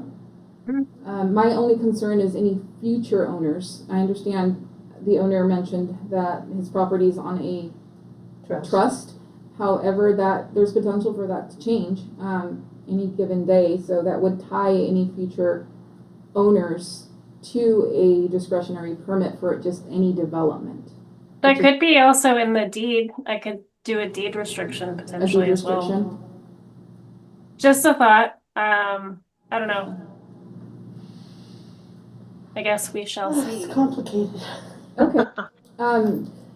Any comments, Lindsay? You mentioned you would be okay with a deed restriction recorded on the parcel for any future development require an archaeological survey be conducted? Yeah. Okay. So we would not require a survey now, but it would be linked to any future development or ground disturbance. And Bill doesn't vote on this? No. Okay, so I will submit that as a second. As a second, sure. Or whoever's. So what is that? Do you mind me asking what a deed restriction means? That's what is that? I'm trying to figure that out. That's just something that's in writing on my deed that says yes. Such. Let me join. Before we make a motion, I would like to join or have Mark come back and say whether or not this is an appropriate way to go about things. Yeah, sorry. So since Bill recused himself, there's possibility that I could hire him to do this survey for me now. Is that what that means? I think that's what he was potentially going for. Yeah. And we do have Mark back here. Go ahead. So yes, we can go forward with a condition, but the condition will have to include a deed restriction on the property that any future development require ARC survey, and that would carry with the property. Yeah. So I mean, honestly, it might be better off just for me to be in touch with Bill and have him do his limited survey to the building envelope of the structure. That's entirely up to you. I mean, I don't know. We can't recommend any archaeologist. But yes, Bill is a certified person that has prepared archaeological surveys in the past. Right. Yes, but we don't recommend anything, just for the record. But if we make a motion now to require deed restriction, then that's what you would have to go with. Yeah, okay, so Motion for a there's survey. no. Yeah, you would not have to do a survey at this time. No. And then what if I decided that I wanted to do a survey, would I be able to eliminate the deed restriction if I had the survey done? It was written. A deed restriction sounds so, That might have to come back to hearing, honestly. Yeah. To accept that survey. So if that were your option, then you might want to go with the survey now then. So if I have the option, if I do the survey now, it won't be connected to my deed and any future things. If I ever wanted to build a fence, I would not have to have another archaeological survey. Is that what we're saying? Yes, because that survey would clear any future development And there might be conditions in it that state where and. or recommendations. Yeah. Right, yeah, okay. Okay, then, if I can get away with just doing the partial survey to the building envelope, like was recommended, I think I would, I think I'll go for that. Okay, and it looks like we have, Can we get? Jessie. Oh. She's wishing to comment.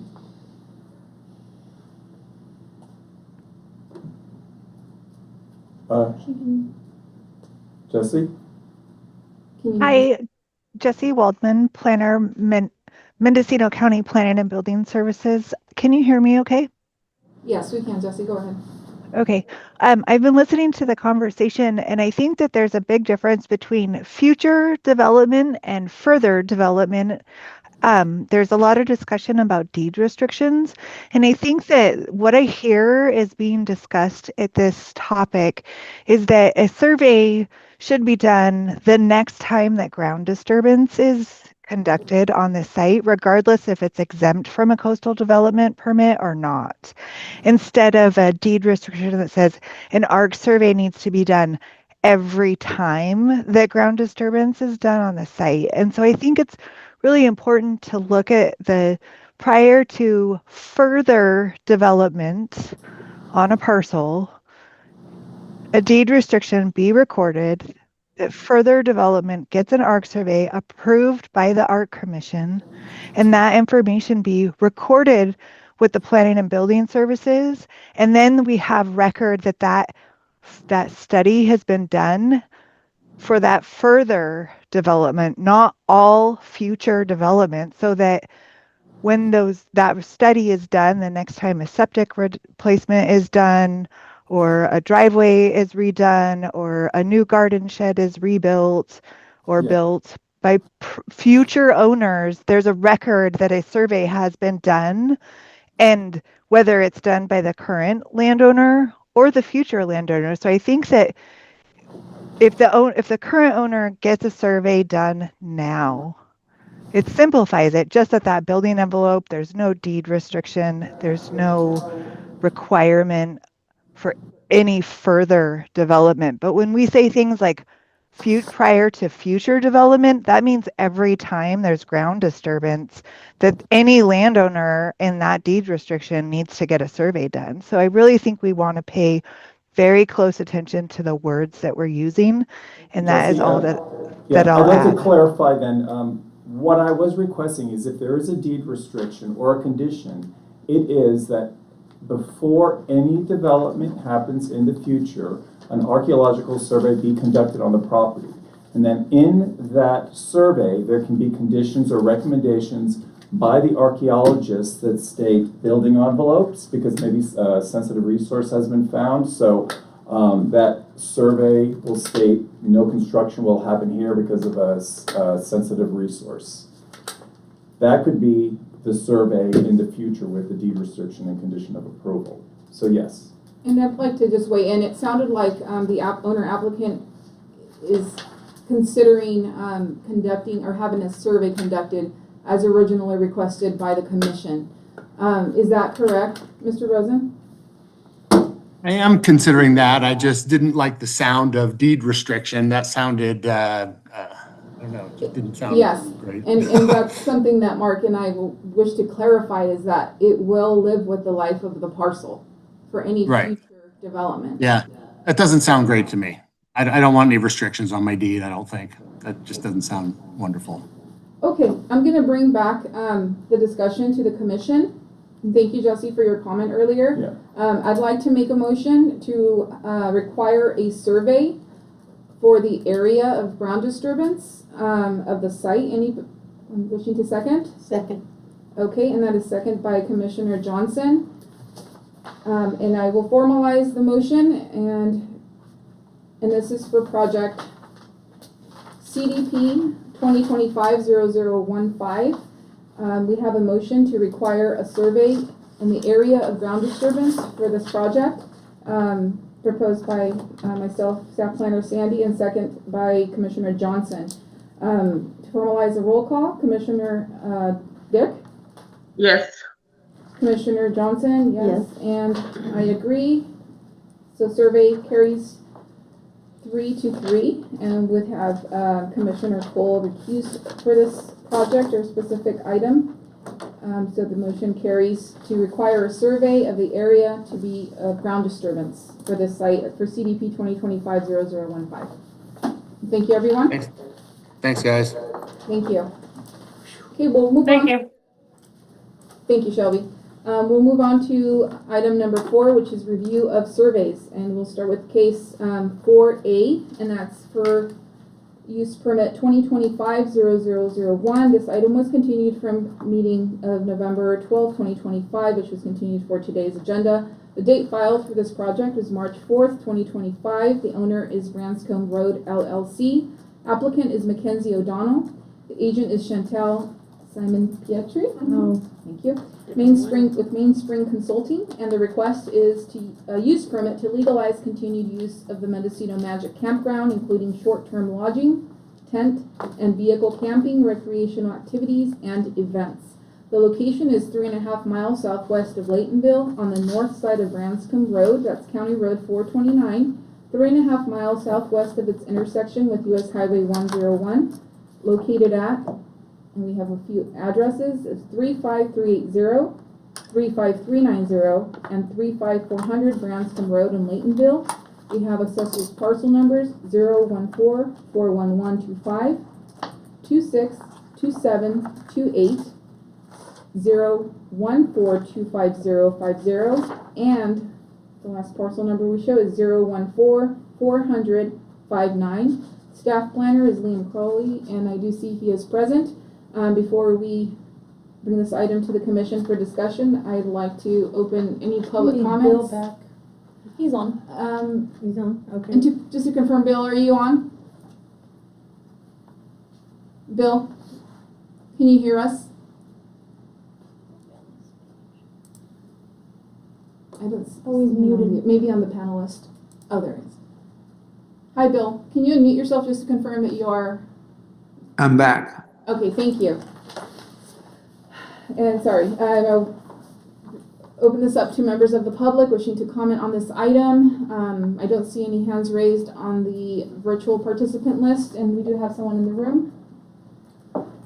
I don't think I need to comment now. I'll wait to hear the discussion and then I might come in with a comment afterwards. We submitted a letter with some maps and imagery, and so seeing what people saw of that, I may comment after the discussion happens. Sure. Okay, thank you. And we do have staff planner Liam. Liam, any comments? Yeah, I guess I can try and give a little bit of an overview. I'll share my screen just to show a aerial photo of the site. Thank you. Yeah, the archaeological survey that was submitted for this was actually, and this is explained in the letter that Chantal just mentioned, but the survey that was submitted for this was conducted as part of a different project, which is part of a creek restoration project. This property used to be a lumber mill, and they, I think it was back in the 40s and 50s, I believe, but that lumber mill had changed the hydrology on the site, and the stream restoration project is meant to restore that. And so this survey that was submitted was part of that project, but a lot of the area that was covered by the survey overlaps with this proposed use permit, which is, again, to legalize an existing use on this property that's occurred for several years now, but was never permitted, and now they're coming forward to permit the site. And I think I'll just leave it at that, but I'll be available for any questions. Oh yeah, I just wanted to mention, since the survey was already submitted to us, we didn't refer the project to Northwest Information Center. So yeah, that's all I have, but I'm available for questions. Thank you. Thank you, Liam. I will open any comments here for the commission, and I would like to start that the survey conducted in August of 2025 was prepared by WRA. There was more of a focus near the Caddo Creek and the banks near there. And there was also, it looks like, elaboration from the Caddo Cultural Monitor present during the survey.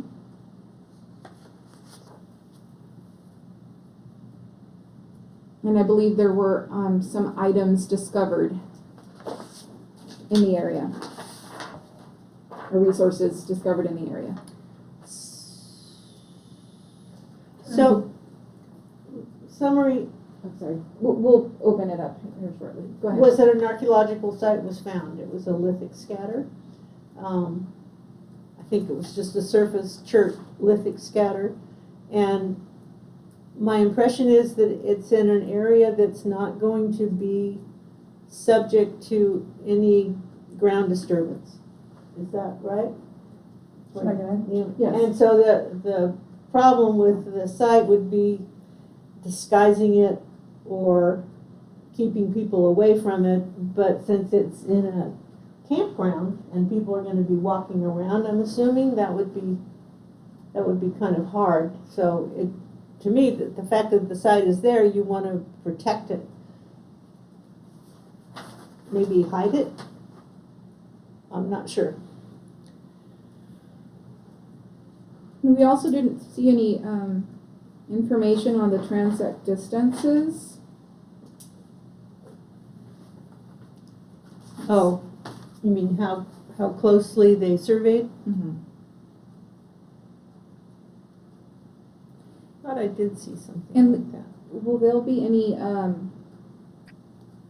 proposed ground disturbance? I understand that this is, we're legalizing something or the continued use of something, but is there any proposed additional ground disturbance, like any fire pits or anything like that, that can somehow affect the resources found? Sure, let me give a couple of comments back. Can everybody hear me now? I'm in the room, so my audio is caught. Bill, can you hear? Yeah. Can you hear Chantal? Yeah. In the room? Okay, yes. So I'm just going to go through and comment on a couple of things, and then I'll come to answering your question, another one that came in at the same time, so sure. I will get to it. The stream restoration project is focused on the Caddo Channel itself. The creek was moved during the late 30s, 40s, and 50s out of its original channel into a dynamited channel where the water flows now, and a sequence of mill ponds created. Around all of those mill ponds is where the campground is now. The entire area has been disturbed multiple times over by heavy equipment. That was what I sought to establish by submitting the aerial imagery dating back to 1948, showing that all vegetation was removed. Much heavy equipment to create the mill ponds, to run the mill, and also to create a very large off-stream reservoir, that's Holland Reservoir. The stream restoration project is going to return Caddo Creek through a restored channel through what is now the sequence of mill ponds. The lithic scatter was found in an area, and now those images you're showing, that red polygon that I highlighted, in each of the images shows the same area. So I think the oldest one is at the top, and they go down in time, or they come to current in time. So you're going from 1964, the next closest. And so the lithic scatter area is in the central area of the campground where camping has occurred since the late 70s, tent camping on top of the ground. And we would like to be able to continue offering the same style of use of the area. There is no proposal to do any ground disturbing activities through the restoration project, which is not in front of the council right now, commission right now, or through the campground project. And the restoration project is right now just completely steering clear of this area because of there being, we don't know what the outcome will be, and doesn't need to disturb that area. It wasn't part of the development pocket. It wasn't part of the restoration pocket. But for the campground, the area is used regularly for camping and has been. And I debated, Mr. Woods Wilson was the TIPO who walked during the time of the William Rich and Associates, also called WRA, Cultural Resources Assessment, and they did survey the entire area. The pocket for the Cultural Resources Investigation for the stream restoration pocket included almost all of the campground area because the areas overlap. And we figured if we're gonna have one person out there to do it, we'd have them look at the entire area. So it wasn't just centralized on the Caddo Creek channel. The area that, and all of that area, they didn't find anything except for one area of fragments in the main camper's orchard area. And I just have a hard time believing that those are in situ deposits, that they haven't already been disturbed numerous times significantly, given the historical use of the property from the 1940s to about the 1970s as an active mill site. And if you look through the aerial imagery, I circled the red polygon going back in time, showing exactly where the camper's orchard area is. And one of the comments made in the report was that the oak trees there were substantial in age and therefore showed that there was lack of disturbance. The oak trees there are about 60 years old. The disturbance was prior to that. And the aerial imagery, the areas that I show that there were no trees. You can see no canopy, and then canopy developed over time to what there is now, to now where it's a popular campground area. So for the operations of the campground, restricting use to that area would be impactful. So I don't know the best way to go forward. We asked for the existing use to just continue as is, that they're allowed to be still like tents placed on the surface, and that no ground disturbance will occur. Yeah. Do you, I'm a little confused, so do you think that the lithic scatter was closer to the original creek? You said the creek was dynamited and moved, and part of it is restoring it back to its original footprint. The whole area was dramatically altered, including mountaintop removal. Very dramatic, like heavy equipment, like D9 excavators, multiple at a time, like the heyday of heavy equipment logging and mill operations. So I think it's hard to say how far it was moved. I'm amazed that there'd be anything left. Right. That you would identify as a concentration of lithic material. It may be where some things were pushed into just in a pile of fill without knowing what was there, and then that's what they found. I'm surprised they didn't find more, given the area where it is at the confluence with Caddo and in a fairly flat valley area, used historically for fishing and for hunting. So to put the scope on again, is like existing operations of the campground, we'd like to be able to continue without any disturbance to the area, but still being able to use it for camping without it being identified. It's covered in grass. It's vegetated over it. It's stable, meaning it's not exposed dirt or in a like cut face where there's material coming out of the cut face. So the biggest disturbance would be people picking the material up and keeping it, I guess. Campers would find flakes and decide that that was cool and they'd hang on to them. But they've probably been doing that for 50 years anyway, right? You can say no to that. The campground was Cotto Family Camp, and it's been in existence prior to the current owners. It was also called the Trout Farm for a while. Like locally, it's known as the Trout Farm in Laytonville. And now it's Mendocino Magic, just same use, different owner, different title. You know what? I camped there for the first time in July, right in that area, and I picked up like bottle caps and cigarette, like debris from campers, like popsicle sticks and stuff. But there wasn't any bare disturbed ground. I could see maybe with ground like squirrels or stuff, things coming up, but it's compacted. There's a road on either side. It's bound by like a slight raised stone wall from when it was used for other purposes. It's had a lot of modern human modification. And Bill has had his hand raised. Bill, would you like to comment? Go ahead. Yeah. What was the archaeologist's recommendation? Well, this report was originally for a different project. It was for the Holland Reservoir Enhancement Project, and in most of though the entire site was surveyed or walked, it was mostly focused near the creek. Well, they did a site record for this lithic scatter, right? I'm sorry, can you repeat that? Did they do a site record for the lithic scatter? Is it a site? I think it is. It's like 001. It's the only site they found, and it's at the back of the document. They recommended the camping and use of ground surface at this location does not appear to be causing adverse impacts to the site. They didn't make a recommendation. It's a closing sentence in a section talking about what they found. Okay, what was the recommendation again? I'm trying to. On page 29 of the report. Thank you. 29? Yes. Thank you.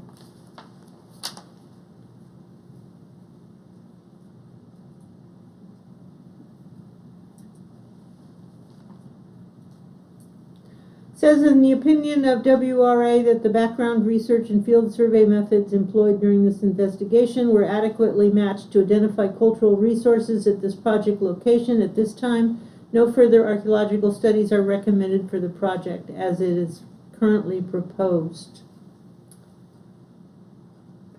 And inadvertent discovery of cultural resources, if they are encountered during construction activities, all on-site work shall cease within a 50-foot buffer, and a qualified archaeologist will be retained to evaluate and assess the significance of the discovery and develop and implement an avoidance or mitigation plan. Okay, so the recommendation is to have an archaeologist recommend a mitigation for the lithic scatter. So did they do a site record? Is there an actual site record for the lithic scatter? It appears to be yes. Yes. Okay. No.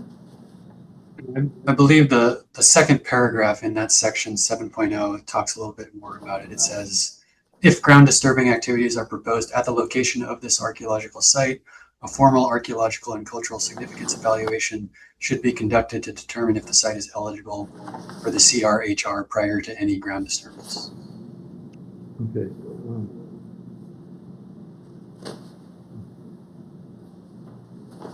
Well, mitigation measures are you cap the site with like 6 inches of gravel or 8 inches of dirt is one mitigation measure. The other one is to evaluate the lithic scatter and retrieve the information that you would get from the evaluation, and then the site can be destroyed. So we have two choices, theoretically. One is to cap it. Two is to have it evaluated, retrieve that information, which will decide whether it's eligible or not for the National Register of Historic Places. If it's not eligible, then they can do whatever they want with it. So theoretically, we have two choices, cap it or have it evaluated to see if it qualifies for the National Register of Historic Places.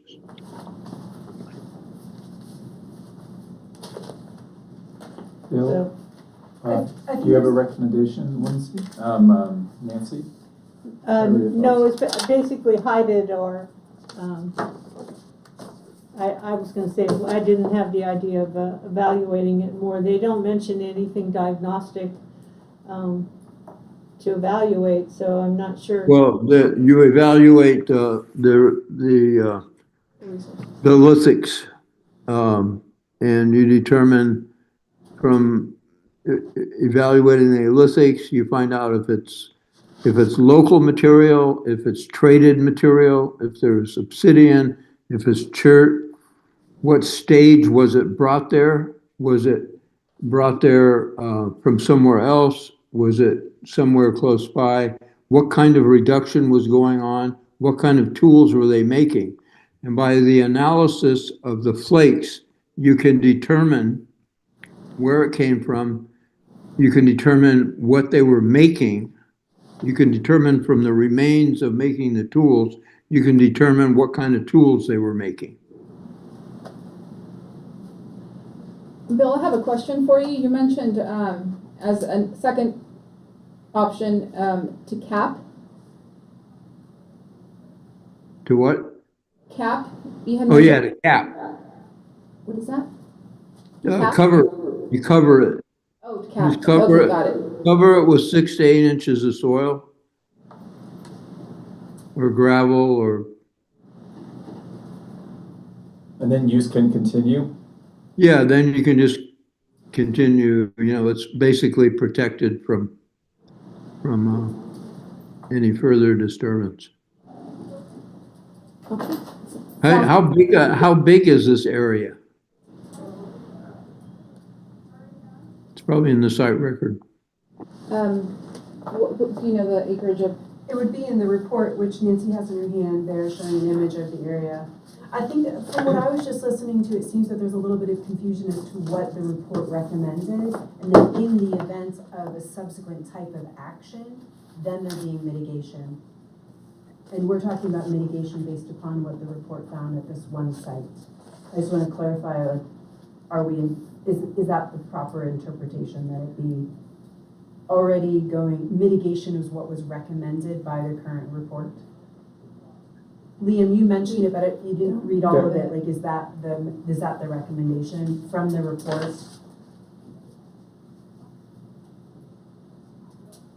I think we're all trying to get back to that page of the It's a big recommendations. report.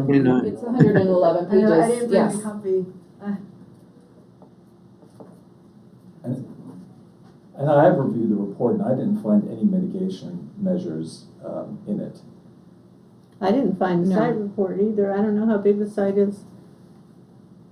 Well, it must be in the site record, the Very size. many things. I mean, it was like 10 flakes, I think they found. So when they did the site record, they made a map. So how big of an area are we talking about? I don't see a site record. Oh, In okay. the end attachments, I think there's the official label where they give it a number, letters and a number. I don't know the Right. proper terms for it. Yeah, I'm looking at it. P23, something or other. Yeah, in that area. There's like what he looked at, that's our maps that we submitted. Is that it? No, the state fire. Okay, no, then keep going. On page, oh gosh, it doesn't have a page number, unfortunately, but it's almost at the very end. It's the last 2 pages. There's some sort of, yeah, there's a record, I believe. Last 2 to 3 pages of the report. I think you're looking at the attachments, Nancy, for the entire use think I permit am too. application, not the, Report. yeah, if you keep going forward. Oh, here it says the site occupies an area of about 100 feet by 100 feet, 0.37 acres or 1,500 square meters. What page is that, Liam? It doesn't have a page number, but it's at the very end. There's a 56-page PDF that I'm looking at, and it's the last 3 pages of that PDF. And it is in the appendices. It's Not the whole Appendix C. NC application.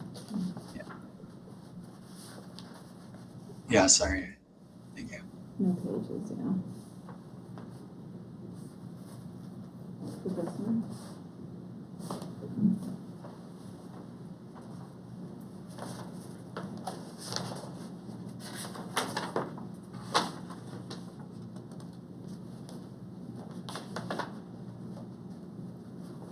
Okay, here we go. Primary record. It's a lithic scatter.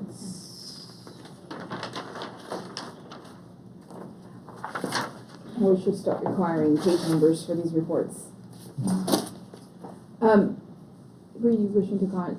It's all photographs. No. Yeah, it's really hard to find what you're looking at, Liam. We're looking at the full packet.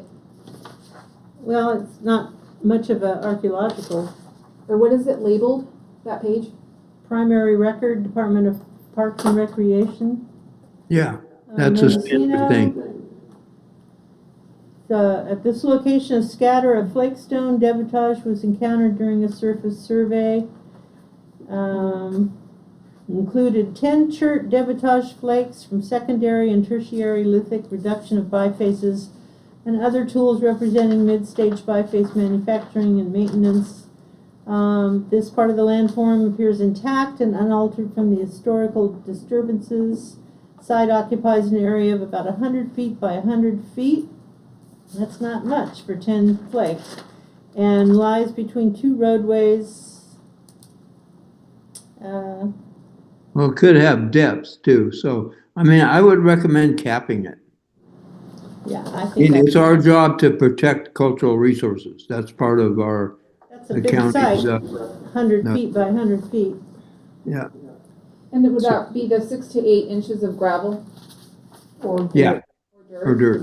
Yeah. Okay. I think Valerie wants to say something. Yeah. Go ahead, Valerie.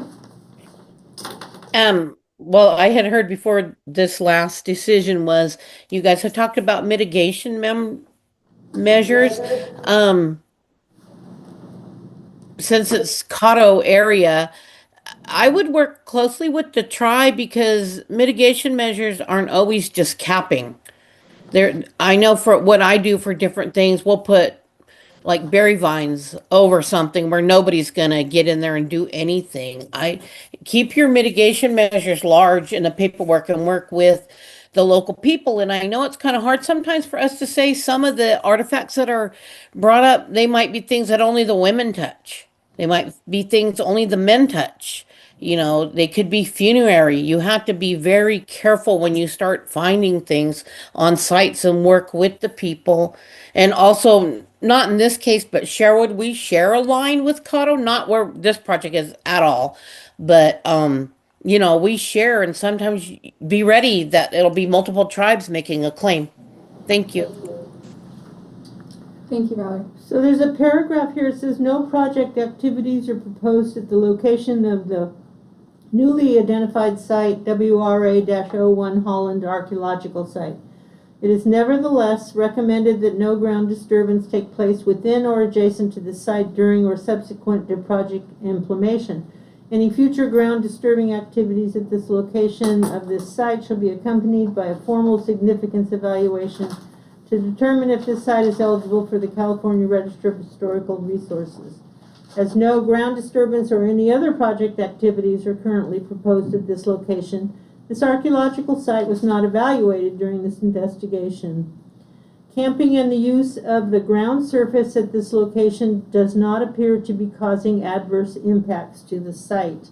It's the opinion of this company, WRA, that the background research and field survey methods employed were adequately matched to identify cultural resources, and no further archaeological studies are recommended for the project as it is currently proposed.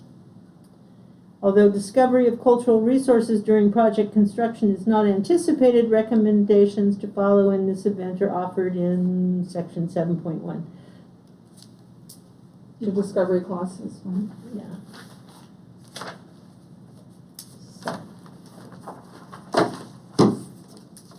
Okay, well,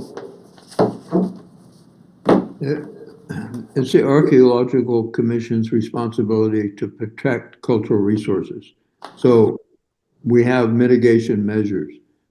Right. Yeah, we can cap it or we can evaluate it. Right. And that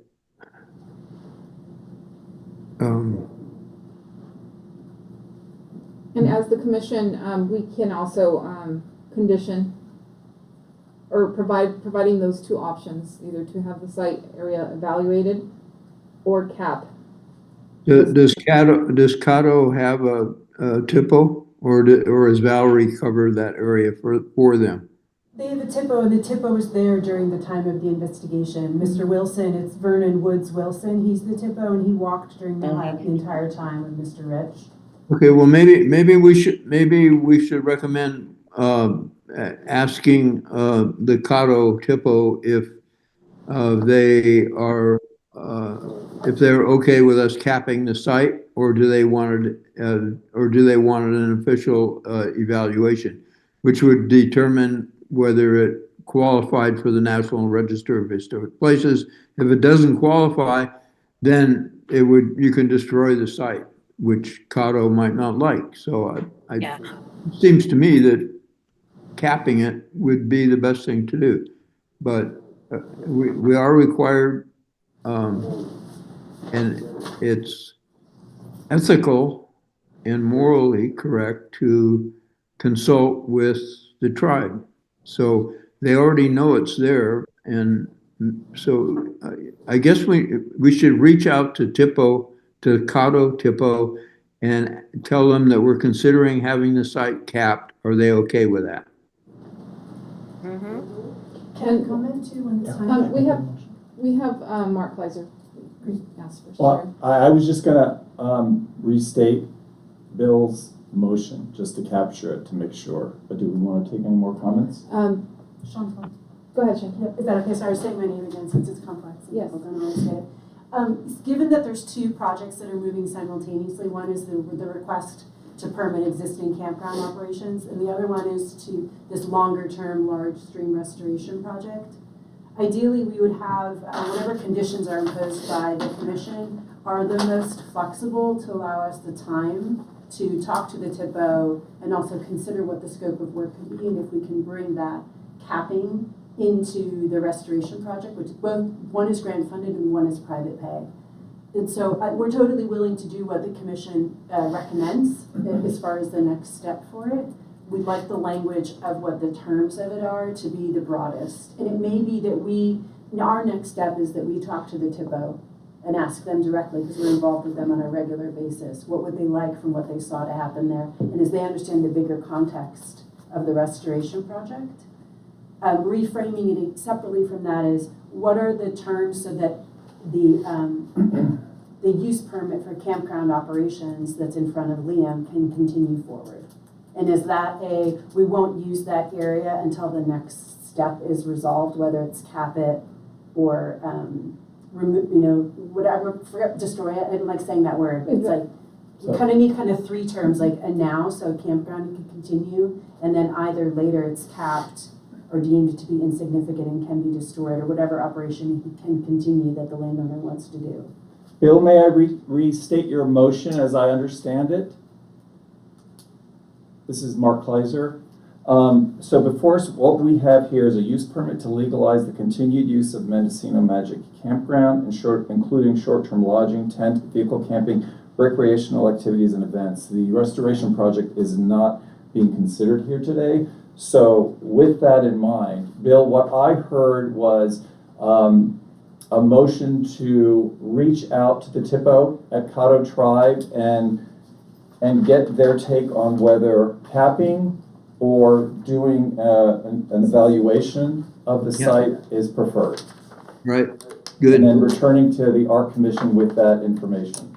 Yeah, cool. Okay, or actually, we wouldn't have to return to Art. We would just then make that condition on the staff report. Yes.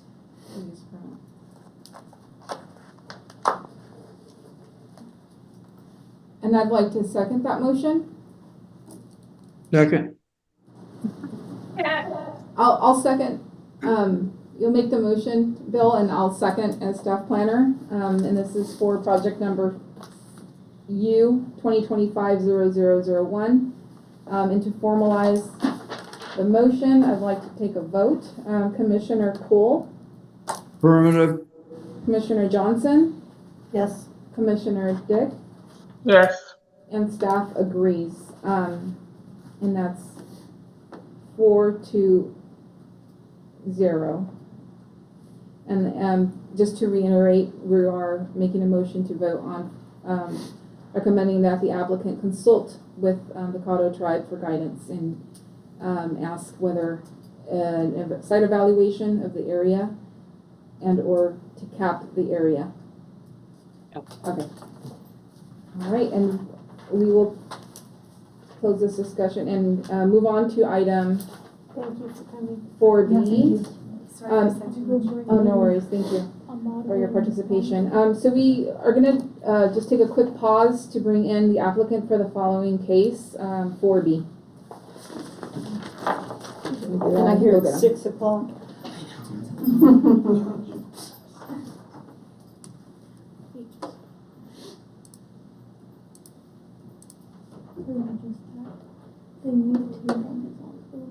You guys are doing great public service. Thank you, everybody.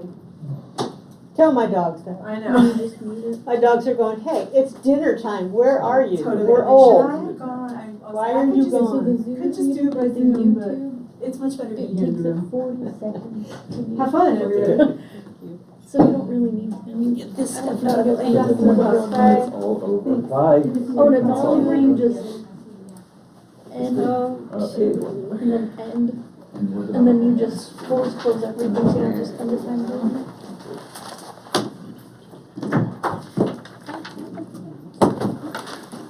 Hello. It's everyone. It'll take a few seconds to open up my item 4D.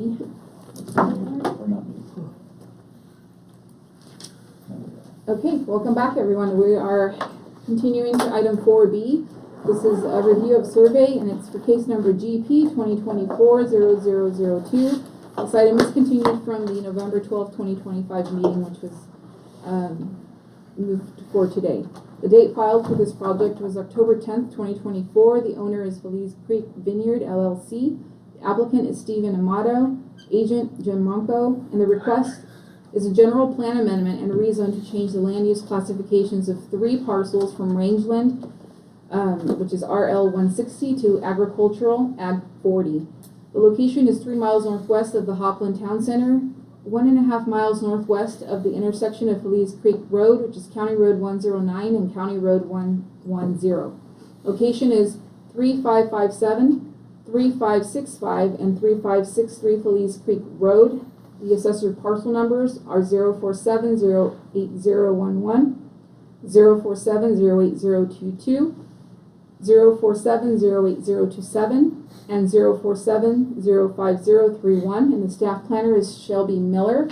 Before we go on to discussion of this item, I'd like to open any public comments online or in the room.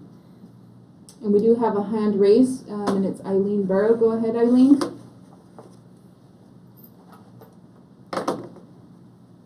Is she allowed to talk? There we go. Okay, sorry about that. Go ahead, Eileen. Hi, I'm the archaeologist who did the study, and so I'm just here in case there are questions, since there seemed to be a lot raised at the last meeting. Great, thank you, Eileen. Okay, I will bring back the discussion to the commissioners. Anyone wishing to comment? Bill or Lindsay? Online?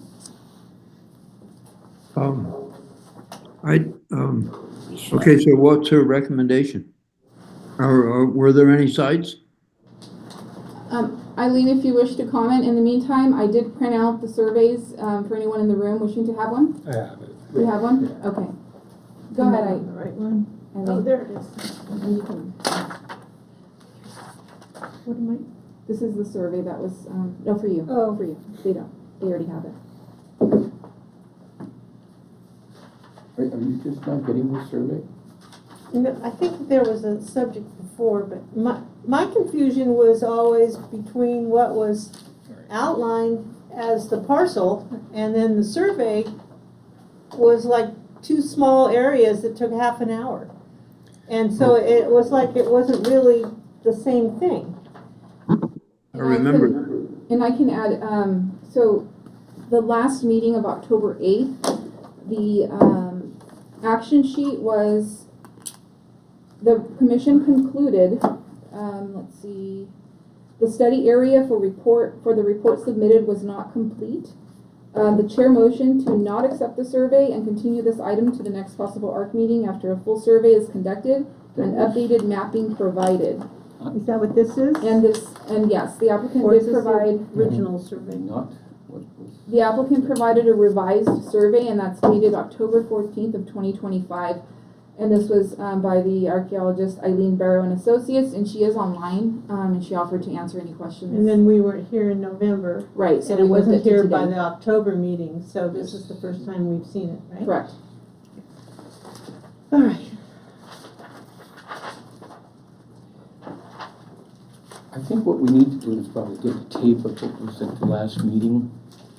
The discussion was that you had a problem with the size of the area shown on the map. Well, we saw a lot of different maps, and some of them included the land below Phelas Creek, and some of them, and so it wasn't really clear to me legally what we were even talking about. I understand that you said, no, none of that, I don't know if it's southern or western area, was part of it. That was resolved 2 meetings prior to that, and it was an error on the part of the applicant. But it was still, but it was still on the maps. And then there was, I don't remember the amount, but there was a considerable area on the far side of Phelas Creek.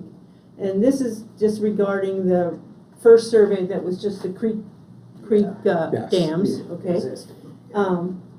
But the survey I saw was just like 2 small, I don't know if they're row buildings or what they were, but it was like somebody just came out and looked at 2 little squares and said, it took them a half an hour, and they said, no, there were no sites. But that wasn't the 200 acres or whatever was part of the... We were asked to determine the area that was shown that could have been grown on, and based on the map that was provided by the applicant showing what Fish and Wildlife had reviewed for the area that could have been used for cannabis growing. That's what the last map was designed to do, and that's what this subsequent map also, survey also did. If I may, would you mind identifying yourself for the record? Jim Ronco. Jim Ronco, and you're the agent, correct? Yeah. Okay, and we did have Bill ask a question originally as soon as we started, which was, were there any items found? I personally, while reviewing this revised report, wasn't really able to distinguish what was added. I didn't see any comments or any maps with notes of what was added. And since we have Eileen online, if she wouldn't mind commenting, I'm looking at page number 5 of the report, and it says the study area is situated on land that is relatively level. Phelas Creek is located 90 meters, geology. I believe this is what Nancy was questioning the last time during the last meeting, if I'm not mistaken. But would you mind elaborating on what the concern was? What concern was? What your concern was? Yeah, well, what Nancy you had. tell us. Why would she tell you? So from watching, I wasn't at the October meeting. I went back and watched it later, and it seemed to me, my understanding is the confusion was the commission believed they were asking the applicant to survey the entire property. And what I was asked to survey was just for the grow operation. So as it states in my report, I only surveyed the 2 small areas that I referenced. And what I did add to the report from, between October and now is an aerial that clarifies how big of an area I looked at. But I did not look at the entire property because I was not asked to do so. So I guess the confusion for me is that I just don't want to legally put into the record an area that's been surveyed that hasn't been. If this is all that we want to record as being surveyed and that there was a negative, that's fine. That's fine. But I'm trying to find the report. I've got so many reports right here. I can't find it. I just don't want something to go in the record that says we did, you know, 300 acres here, and that's the outline. All we did was that. We did the areas that he's... And I'm fine with that, but I looked at a lot of different maps that had a much larger area, and I just want that removed from the county records as not part of the project. No, it is part of the project. Bill has Well, his no, hands it's up. not. Bill has his hand up online. Go ahead, Bill. Okay, I think what we're supposed to be looking at here is we are changing the land use classification of 3 parcels from rangeland to agricultural land. Now that means that rangeland is, aside from what cattle and pigs and stuff do to the environment, aside from that, rangeland is pretty undisturbed ground. If you convert it to agricultural, then that means you can put orchards and vineyards and all that kind of stuff. So that's what this is really all about. That's not accurate. You can do that in rangeland as well. I mean, And so you can do all that. if this is what this program is about, converting from rangeland to agricultural, then we need to survey the whole thing. It's already a vineyard. Pardon me? Most of the parcels developed. We have a comment from Shelby Miller, project planner. Hello, project planner, Shelby Mallard here. I just wanted to clarify here. The differences between the permitted uses in rangeland and in agriculture are roughly the exact same thing. However, the only change really is being able to cultivate cannabis on ag, which is what they are proposing to do, and you cannot on rangeland. But roughly the same, it's roughly the same permitted use. Just an FYI. And also, Steve Amato, whenever you want me to share my screen to show this YouTube video, let me know. I got you. Thank you. Okay, so the question is, they could still put in vineyards and it wouldn't be surveyed. So that's They what have vineyards. Huh? There is an established vineyard already. Okay, when did that happen? Years ago.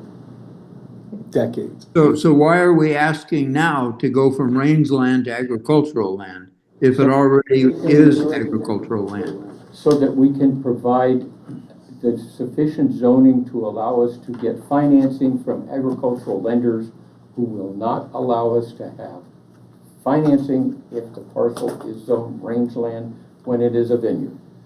Okay, well then we need to survey the entire thing. Sorry.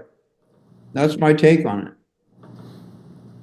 So like including the vineyards under the house, I mean, but because this is what my issue was last time, is we've not, and I demanded last time clear direction, exactly what you guys want studied. Absolutely didn't get it. Absolutely haven't gotten it this whole time. The whole parcel, I mean, what does that mean? The vineyard, It the means undisturbed? everything 3 within parcels. these lines. The vineyard? The vineyard. Everything within these lines that you guys are proposing that you want to have freedom to change the status of. It needs to be looked at instead of just 2 spots. That's So what the it means. the concern is, again, the difference between rangeland and ag is cannabis, right? Subdivision committee hearing tomorrow at. Pretty much. Oh, it's somebody. Shelby, would you mind muting? So to address Sorry. that concern, right, we've studied the areas that he's planning on doing ag, because he can do anything else now, and you can't study it. I feel like we're talking about two different things. We're talking about agricultural use, and we're talking about our chance to have our archaeological resources So you're protected. weaponizing this as a committee to force him to study lands that he wouldn't have to study otherwise. Well, it gives this gives us the opportunity to be able to request the entire site be Not a request, require.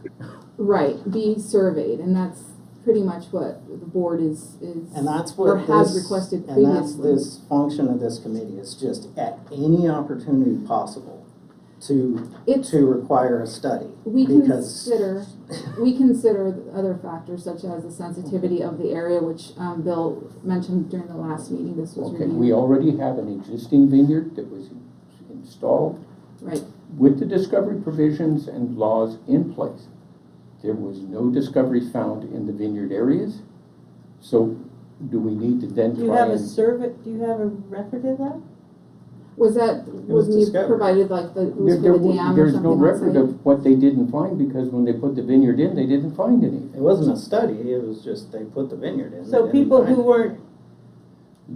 weren't knowledgeable about archaeology said there was no archaeology there.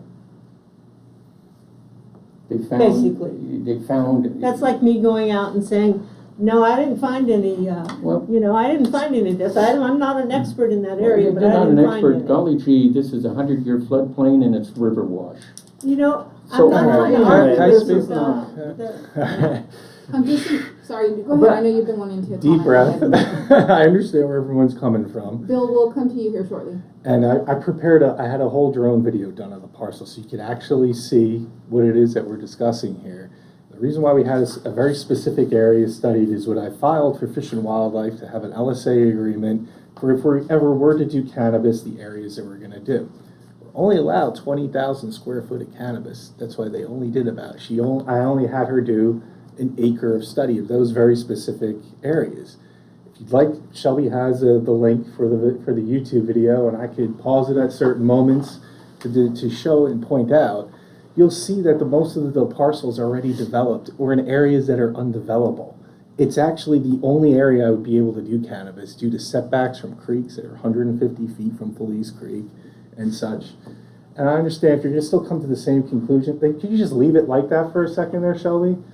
And the area that, and you could see it from the one map picture there, but if you see next to the vineyards, there's that empty field to the top left there.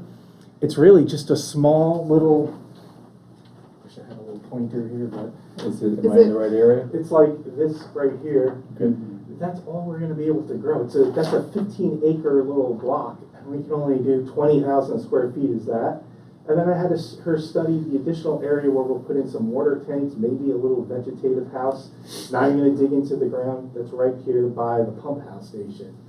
And this video will start from the beginning of this whole project, the 3 parcels that are in question. You can see this is Felice Creek here. Halfway through this whole entire field, down through here, is all unbuildable. It's 150 feet by the creek area. So I use this for grazing, and it's very sloped. And as we go around the video, when she plays it, you'll see all this area is very highly sloped. You can't do cannabis operations on a certain gradient. Mark, can we Would just... you mind, oh, sorry. Would you mind, thank you. So I'm requesting for the mouse, for Bill and Lindsay. He's referring to this area right here is what they are anticipating to grow cannabis in, which would it cause ground disturbance, or are you guys doing like above ground pots? And most likely above ground pots, but Okay. even so, that's what she studied. Okay, so these are the areas where the archaeologist conducted her review, which are on the report And I that was even have provided. printed out what I have filed with Fish and Wildlife and an approved LSA agreement for it. And then he also mentioned that this area here, basically the rest of the parcel is not developable, and there's a slope. I'm sorry, I'm having a hard time with this mouse, but if you guys can see this, he mentioned that this area here, and this is the agent, what is your name? I'm sorry. Stephen Amato. Stephen Amato mentioned this. And he was pointing this out here in the room, but you guys obviously Right, couldn't thank you. see. This area here, he mentioned, is very sloped. Yeah. We can't see your mouse, by the way. You can see it, or you can't? Oh. Oh, you can't? Cannot. Okay. Oh, then you'd well, have to use your mouse. Yes. So Oh, that's right. I know that this area is pretty sloped. It's a large hill. Well, that's on the other Wrong side. of the So everything's on the right side, Shelby, of the creek Oh, there. okay. Yeah. And like all the area that's greened right there, right next to the creek, it's either within 150 feet of the creek, or it's... And as you turn the video on and let the video go, you'll see the altitude change is pretty exaggerated. And you can see most of it's already vineyard. And as you go around the other side, you'll see homes that are there that are already in place. Do you want me to play it? With the cannabis potentially. Just tell me when to stop about that. How long is I'll the just video? play it. Where the vineyard is already. Not so much, because there's a creek that goes where those trees are is another creek that you'd have to be 150 feet back from that. Okay, the applicant wishes to share a YouTube video. It looks like it's about 3 minutes long. No, I'm doing it right now. Yeah, thank you. It's 2 minutes. And you're welcome to comment as we're watching. Yeah, like I see that big open green square to the left, that's that little area where we're going to be doing the cannabis, or proposing to. The ground in the flat area we had studied right there by the bottom of the reservoir there, by that pump house. We Yeah, had one studied. square is by that barn roof or Yep. whatever that is. And you'll see the rest of it's developed vineyard. And there's the one home that's on part of the parcel that's up on that hillside there. And now you can see how much of a hillside that whole other area is there. The road to the left there is the boundary line of that parcel. That's all goes into all my neighbors there. Whoops. And then as you go around that hillside, you'll come to an area that appears to be fairly flat, but once again, the creek wraps around the other side and then takes up about 150 feet, leads you to basically to the driveway entrance to the other side of the home. So we wouldn't be able to do any cannabis there, because that's within the 150 feet setback also.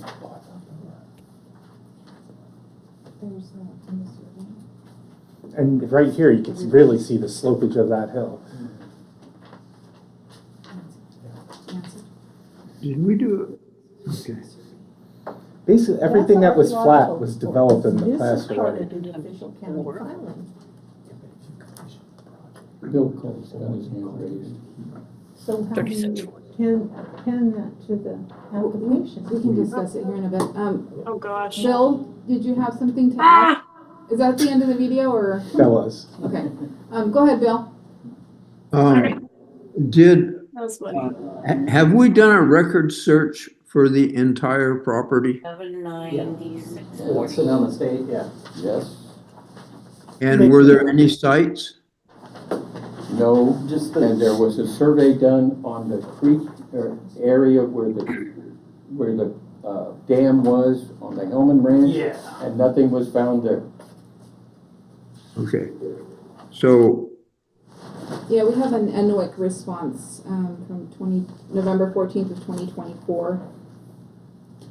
okay. Study number, there is a study, and I believe this was brought originally to the commission that we reviewed. Since this is like the third or fourth time, I believe, that this item has been brought to the Archaeological Commission, and with the revised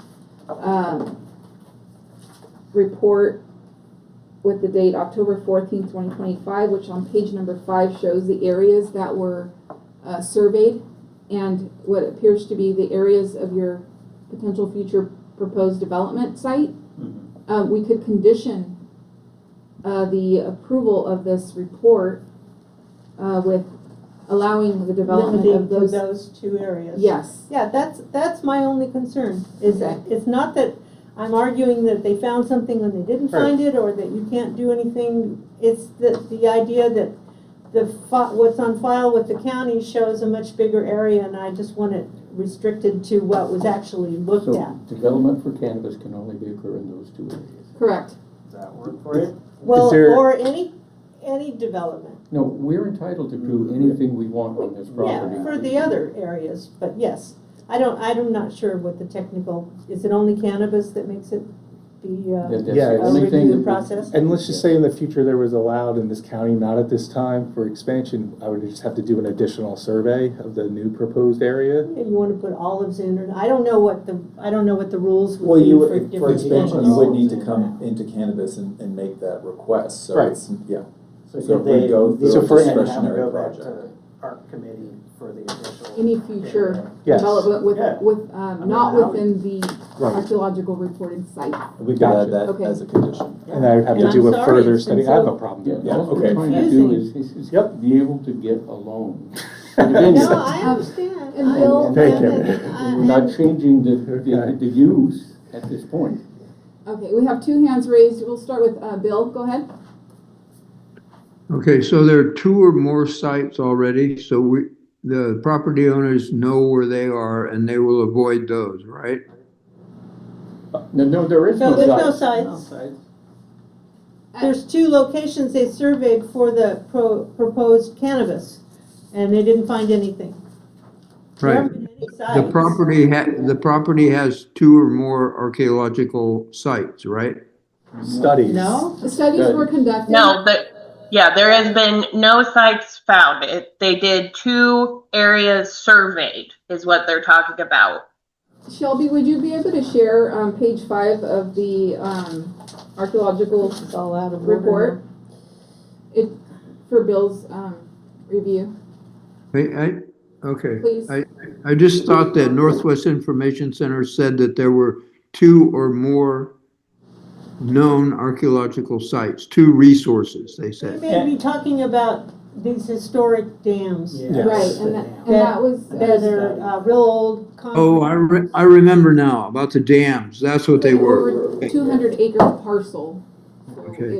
it was on a different location. And So, The dam. It was on the. what if we required a survey of areas that weren't that have not been surveyed, with the excluding the vineyards? So whatever hasn't yet been surveyed, excluding the vineyards, what about surveying the remaining? Okay, we can consider that, and I'll go ahead and allow, go ahead, Shelby. Looks like she has a comment to add. Thank you, project planner Shelby Miller here again. I also was thinking that, so the property is under a Williamson Act contract, and Williamson Act does restrict like a lot of development, because they're not like compatible uses or whatever to the, whatchamacallit, the ag production or whatever. They can do like sheds and ag buildings, but like if they were to construct another residence, that could be conflicting with the Williamson Act, I'm pretty sure.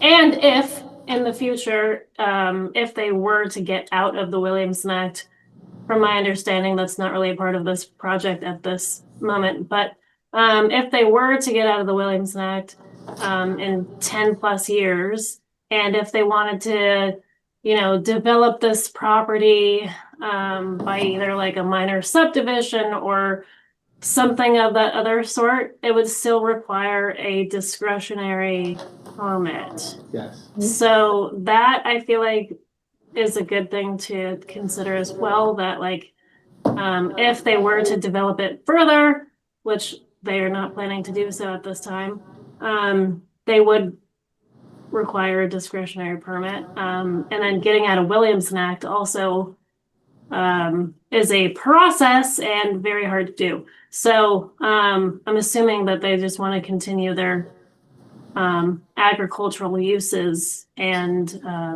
yeah, I just wanted to make that note. Okay, as cannabis is what you're saying.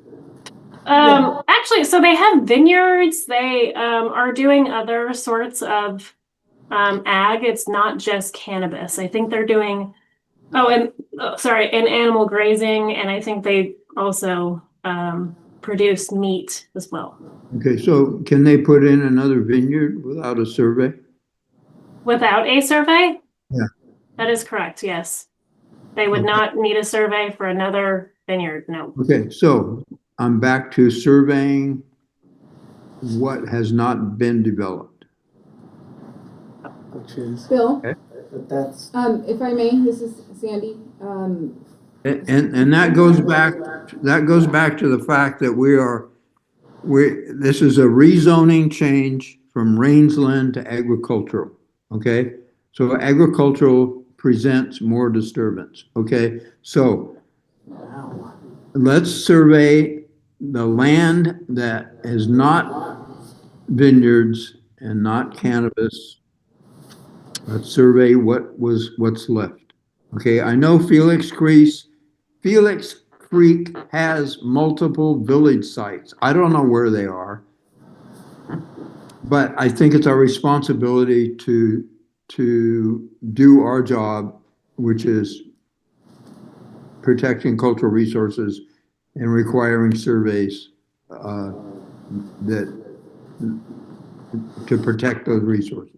That's, I don't know what else. Bill and Lindsay, if I may,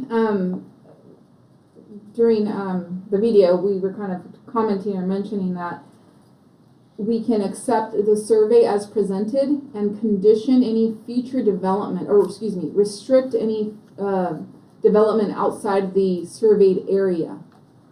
Okay, sounds good.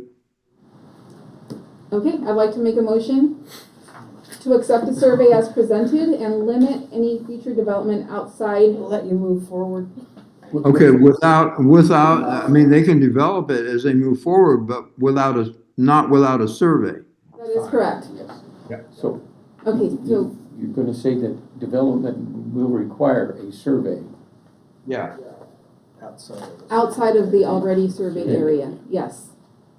Considering there were no resources found within the already reviewed site. Okay, all right, I will restate the motion. Go to the bank, get your. Two more steps. After this. Rates probably have changed enough to put you bankrupt by then. I'll go ahead and restate the motion. We'll go ahead and accept the survey as presented and restrict any future development from outside the already reviewed and surveyed areas. And that will be conditioned under conditions of approval of your proposed project. And this is for GP 2024-0002. And I'd like to formalize this motion. I'll take a vote. Commissioner Cole. Affirmative. Oh, sorry.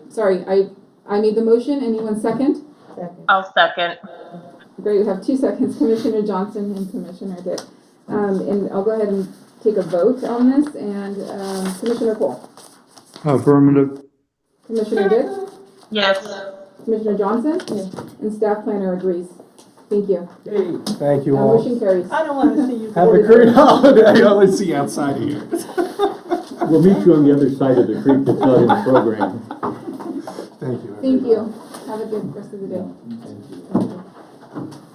Alrighty, so we'll go ahead and move on to item 4C. And this is for AP 2025-0019. The date filed is August 20th, 2025. Owner is Carl V. and Kathleen S. T. Reynolds.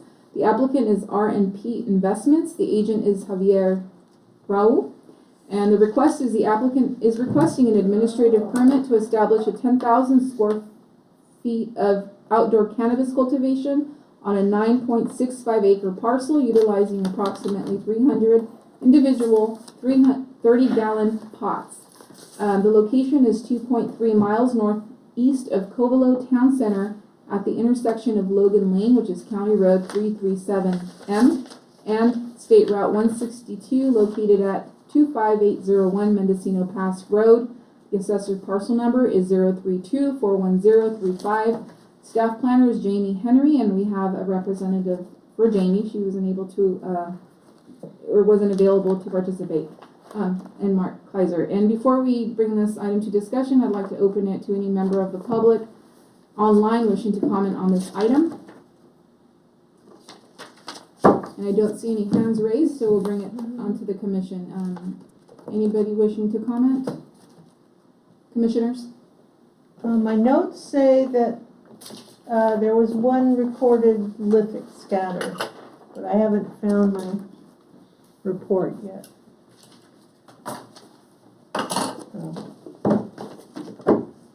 This is COLA, right? What I have on my notes is that the survey recommended that the area that had the site be avoided with a buffer around it. That's right. I don't remember exactly how far the buffer was, but. And there were meter transects done, 15 meter transects were done. And these were pots, growing in pots, so not a lot of ground disturbance. I also reviewed the survey and would like to motion to accept the survey as presented and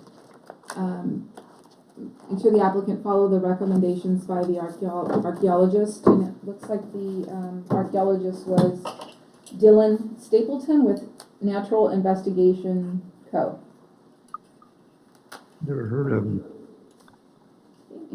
Anyone wishing to second? I'll second. Thank you, Commissioner. Formalize the motion to accept the survey as presented and the applicant follow the recommendation as per the report. And this is seconded by Commissioner Dick. Go ahead and take a roll call. Commissioner Cole? Who was the archaeologist? Is he on the Chris list? I'm not sure if he's on the Chris list, but we show it by Dylan Stapleton, and he's with Natural Investigations Co. And let's see if I have any more info. I have the report up now. They're out of Sacramento. Natural Investigations Company. And the report was prepared or conducted in June of 2025. Natural Investigations Company out of Sacramento. What is the RPA for the guys? An MA and an RPA. I don't know what an okay. RPA means. Okay, thank you for that. Okay, yeah, affirmative. I don't know what it is either. Okay. Okay, and we'll continue with the vote. That was Commissioner Cole. Commissioner Dick? Yes. Commissioner Johnson? Yes. And staff agrees. The motion carries 4-0 to accept the survey as presented, and this is for project AP 2025-0019. Okay, we'll move on to item 4D. This is case number CDP 2023-0016. Date filed is March 30th of 2023. The owner is Cheryl Charbonneau. Applicant is Gary Abel, and the request is a standard coastal development permit to construct a one-story, 3,072 square foot single-family residence with a 586 square foot roof deck, 1,056 square foot deck, and a driveway, connection to utilities, septic and primary leach field, and designation of a replacement field. The location is in the coastal zone, 3.2 miles south of the town of Westport, 1.2 miles south of Burl Point Road. It's a private road, and it's on the west side of State Route Highway 1. The location is 32900 North Highway 1 in Westport. The parcel number is 015-37014. And the staff planner is Jesse Waldman. And before we bring this item or open item to the discussion of the commissioners, I'd like to welcome any comments from the public, any attendance online. Looks like we have Gary Abel online. Feel free to use the raise hand feature if you're wishing to comment or speak on this item. Okay, I don't see any hands raised. We have staff planner Jesse Waldman. Would you like to add any comments?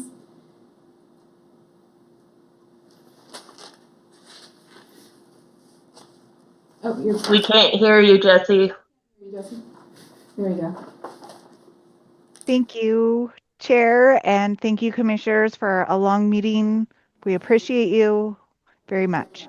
This coastal development permit has been in front of your this commission before, and I would like to add, for the record, I have aerials, I have site plans, and I have that I would be glad to share with you. I wanted to summarize that the NWIC response, Northwest Information Center, they recommended a survey due to no previous surveys being conducted. In January of this year, the Archaeological Commission required that a survey be provided. The applicant has done so. The survey was performed by ALTA in June of this year, 2025, and resources were identified. And I would like to also add for the record that staff did receive comment from the Sherwood Valley Tribe recommending that a tribal monitor be present during ground disturbance. And staff is prepared to have that as part of staff's recommendations for approval, as well as the discovery clause. And we are requesting review of and possible acceptance of this survey in front of you today. Thank you. Thank you, Jesse. I'll bring it back to the commission for discussion. Any commissioners wishing to comment? Go ahead, Lindsay. Mine was, the notes I said were to follow the recommendations that the proposed area be evaluated and that local tribal groups are present during any of the ground disturbance. Thank you, Commissioner. Sounds good. So it looks like they might be attached to a village. I don't know how to pronounce it. Kibisila? Kibisila. Oh, yeah. What's it? Kibisila. Kibisila. It looks like it's within, a few feet. These are all shell mound combinations, some of them with the historic contact with them, and I'm not sure who's to do the evaluation. I mean, I don't know. How does that get left? I'm assuming a California registered person. So you hire another archaeologist to come out and dig these. Yeah, probably work. I'll be back. Yeah. Looks like Jessie has her hand raised. Go ahead, Jessie. I apologize. My hand was raised earlier. I do not have professional information regarding recommendations from a qualified professional. I'm reviewing the survey, and I'm not qualified to say if they need to do another survey. Thank you, Jessie. Go ahead, Bill. Okay, so Alta did it. They're pretty good. So what's their recommendation? That is the recommendation, that resources within the proposed project areas be evaluated for the California Register. And number 2, that local tribal groups be consulted in the event during ground disturbance is proposed. And then the discovery clause. Okay, run it by me one more time. I'm sorry, I just got interrupted. That the resources within the proposed project areas be evaluated for the California Register, and that local tribal groups be consulted in the event of ground disturbance. Okay, well, I mean, so, all right, is the proposed ground disturbance taking place within any of those site boundaries? Well, there's 3 sites. And I'm looking for the map on the report. I can't find it. One of them is combined with a historic era structures and a large pre-contact shell midden with associated lithic artifacts. That's one site. And Is that in a building? Is that in the building envelope? doesn't appear So to be. if I'm looking at this map right, the proposed house is not in the boundaries of what was identified as the cultural resources, but it is close to them. And that's what page is this? It's page 13 of the report, but it's 16 of my PDF online. Okay, so, okay, so it's not within the building envelope. So. Right on the line. It's right on the line, but it's Okay, not in it. So we can, I guess we can ask for an evaluation. I mean, if it's a midden, if it's a midden, a shell mound, it's gonna qualify for the National Register of Historic Places. So we can assume that it's already qualified. Well, they call it a large pre-contact shell midden. The other two are just described as light shell middens. Okay, yeah, but that's still the same. And Okay, they're so, eroding over cliffs. So, yeah, okay, so, yeah, I mean, I guess we can approve the survey and then go ahead with construction as long as when ground disturbance is happening, they have the tribe there. And actually, the one that's adjacent, the shell midden, we should have an archaeologist there as well. Because if they get into the shell midden I mean, if it's subsurface and they get into it, when they do the foundations, then they need to redo their building plan. I think we have hands up. If I'm. Yes. Bill, were you done with the comment? And we can move on to Jessie. Looks like she's had her hand up as well. Yeah. Oh, go ahead, Jessie, and then we'll go to Valerie online. I have already shared screen, and this is an aerial of the site. This site right here, this is where the Pacific Ocean is. I don't know if you can see where I'm looking, and the hearing packet that you received does not have this yellow line on it. I made this yellow highlighted area for this hearing specifically to show you the areas of which ground disturbance is proposed. Okay. So when you're looking at the survey versus in the recommendations in the survey, there's the proposed structure and there is a sewer connection to a proposed septic system. The driveway is proposed. Oh dear. There is a driveway that runs along the southern border of the parcel, and so I wanted to just show you the highlighted area of where ground disturbance is proposed in relation to the site. And I've seen other staff present those maps to you, and I felt they would be helpful. That's all I'd like to add. Thank you, Jessie. Go ahead, Valerie. You're mute. There we go.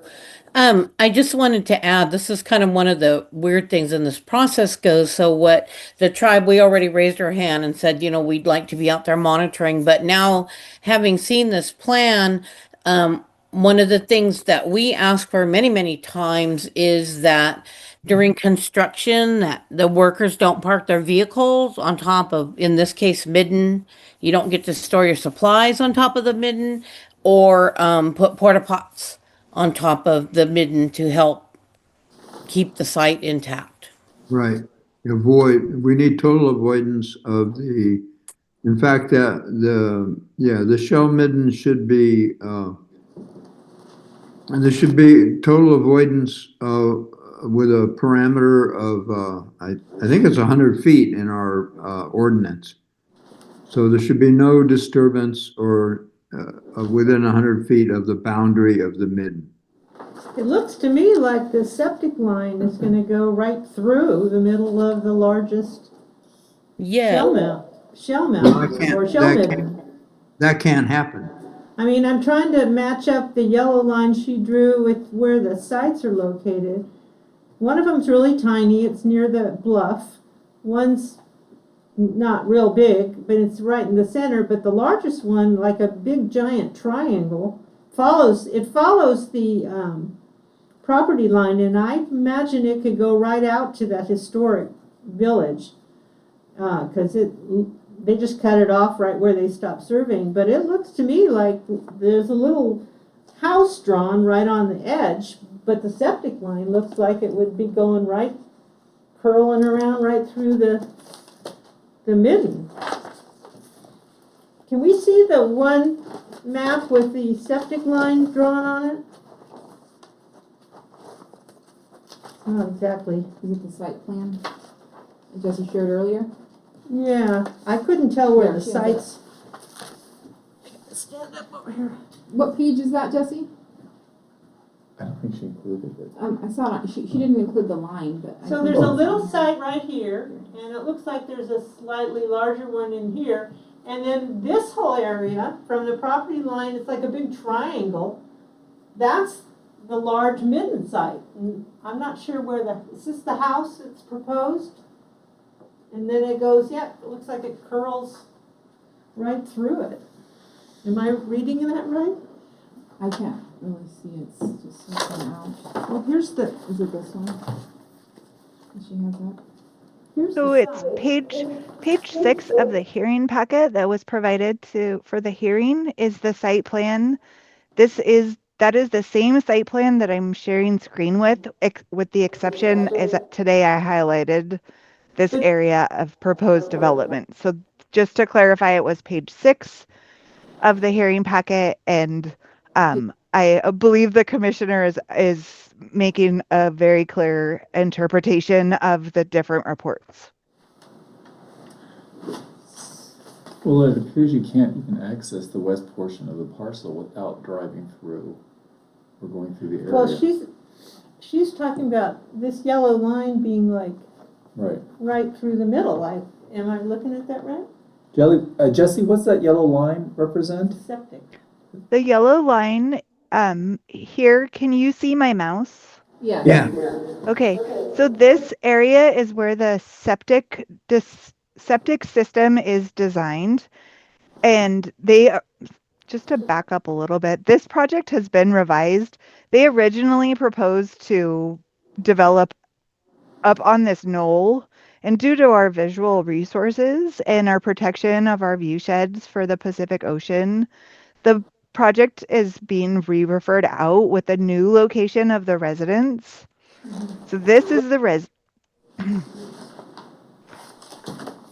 this is the proposed residence, the new location, and they did not redesign their environmental health approved septic system. So they are going to pump their waste through this line into the septic system, and this was after comment. So I hope that clarifies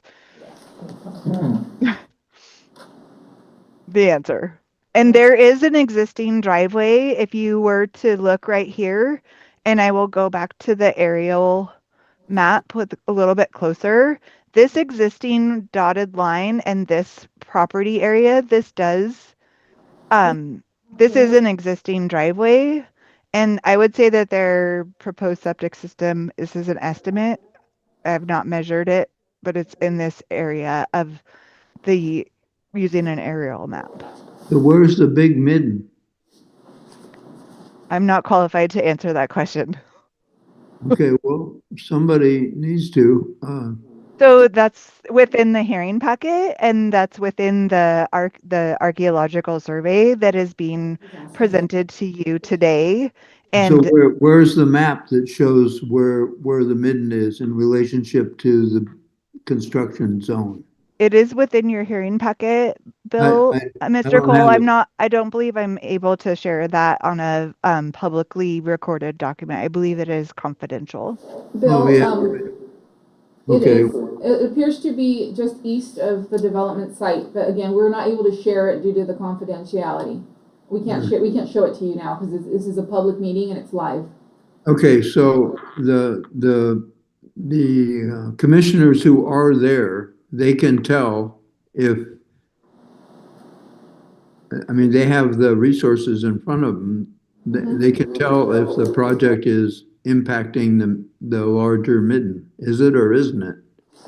I believe it is. Okay. Very close proximity. The house may be on the edge of the midden, but the septic line looks like it would cut right through it.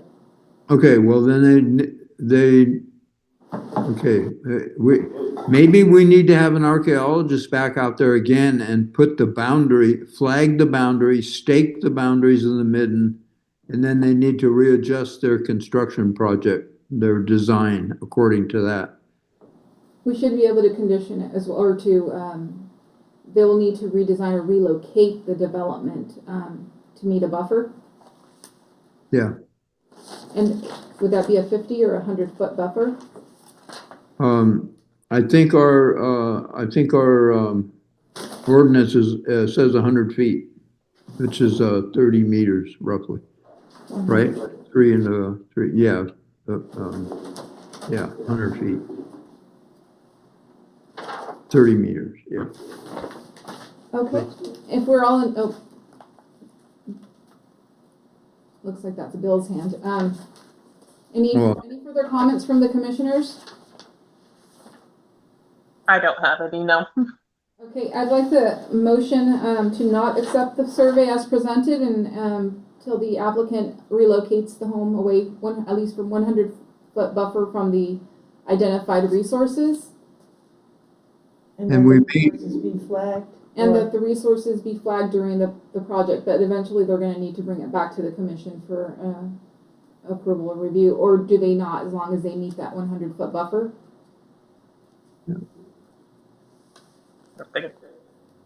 I think that's a question for building and planning. Does it have to come back if they meet those qualifications? I don't know. Previous experiences with other projects, as long as it would meet those conditions from the commission, they would not need to bring it back if everyone agrees. Okay. Okay. Go ahead, Bill. So, oh God, I just, or we can ask them to bring it okay, back. so, maybe the archaeologist needs to come back there and stake out the boundaries of the midden so that the developers know where they can and cannot put the septic system or the house or whatever. Maybe that needs to be done next. The boundaries need to be staked, and then then the construction envelope needs to be reassessed in terms of those boundaries.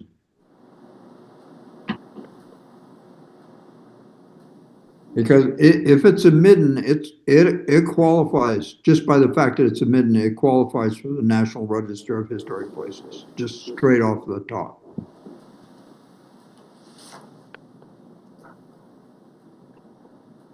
Well, I certainly think they should be able to mark the site so that people can do their planning around it. Yeah. Would it be sufficient to just have the plans come back with the archaeologist confirming that the new site and all development is 100 feet away from the identified resource? My concern is that, you know, staking them out is like putting a little sign around it saying, here's where the identified resource is. Here's the stuff, come look right here. Yeah.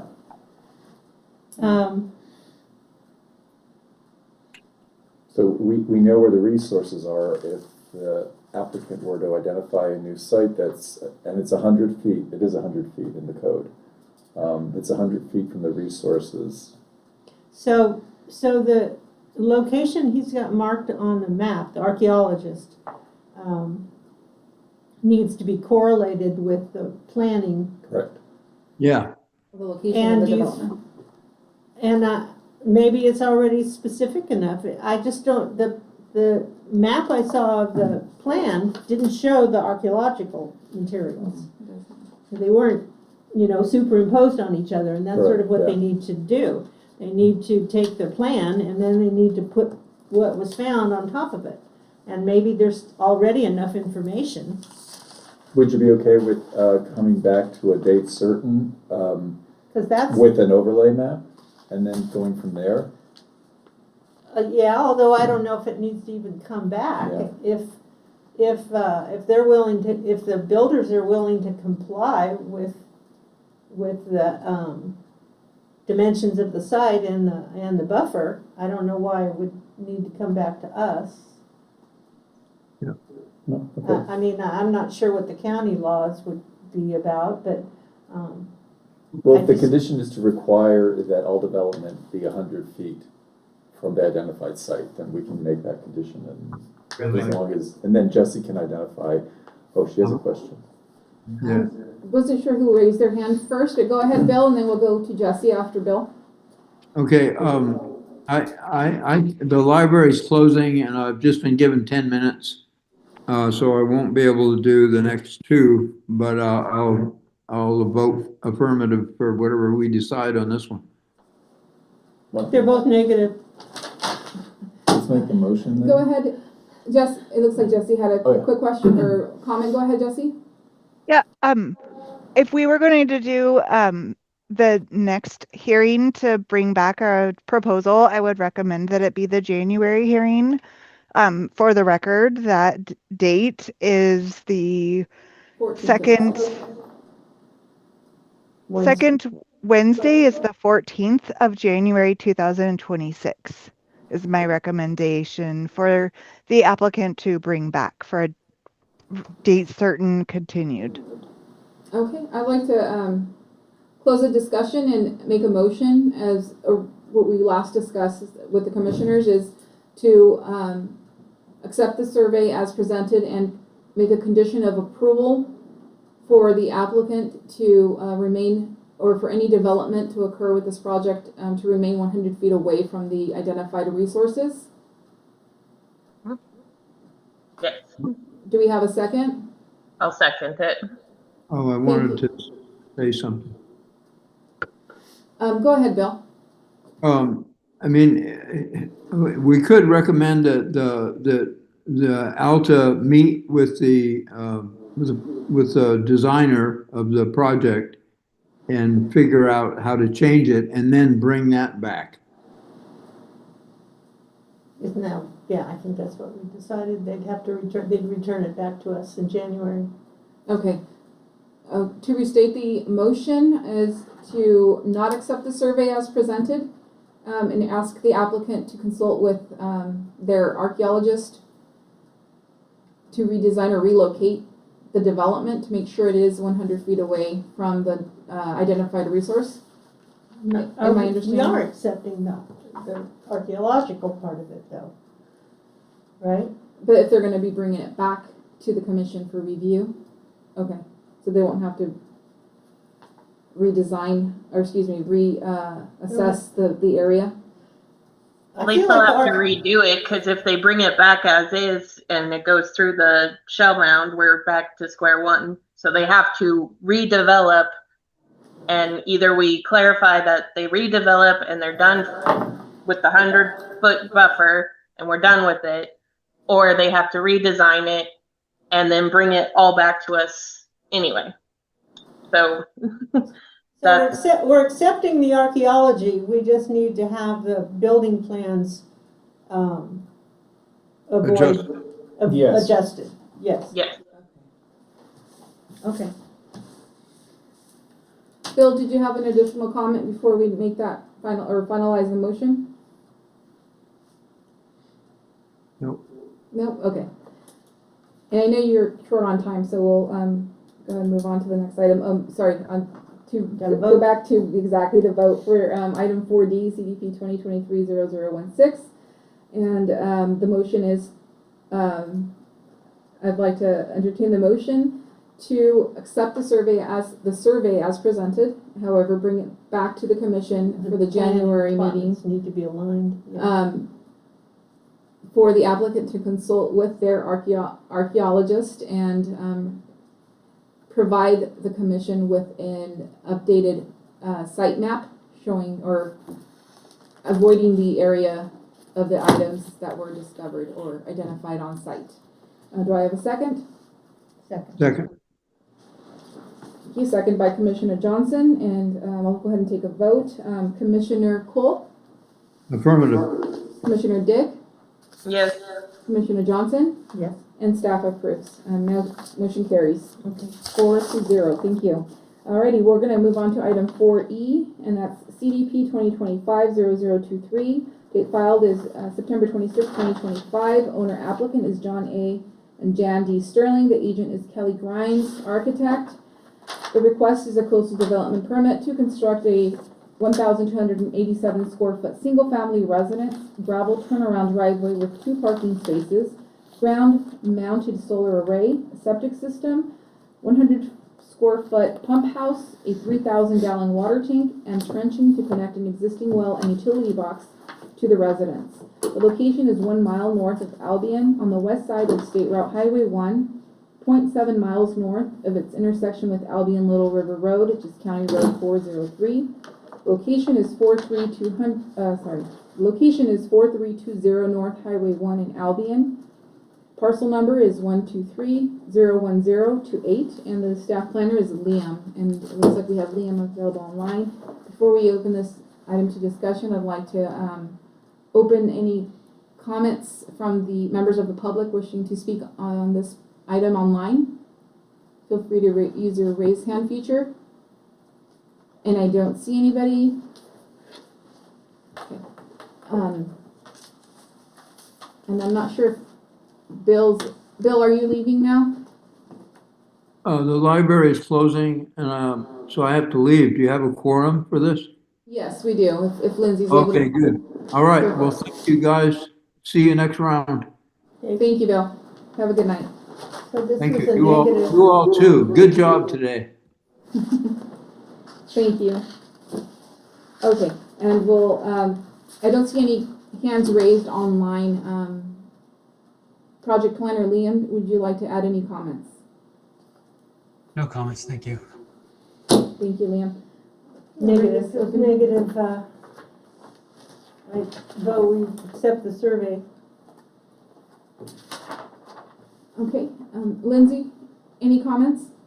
My comments were just that, that we go with the recommendations that as long as it stays as designed and it stays away from the things that were found, than just the discovery clause, yeah.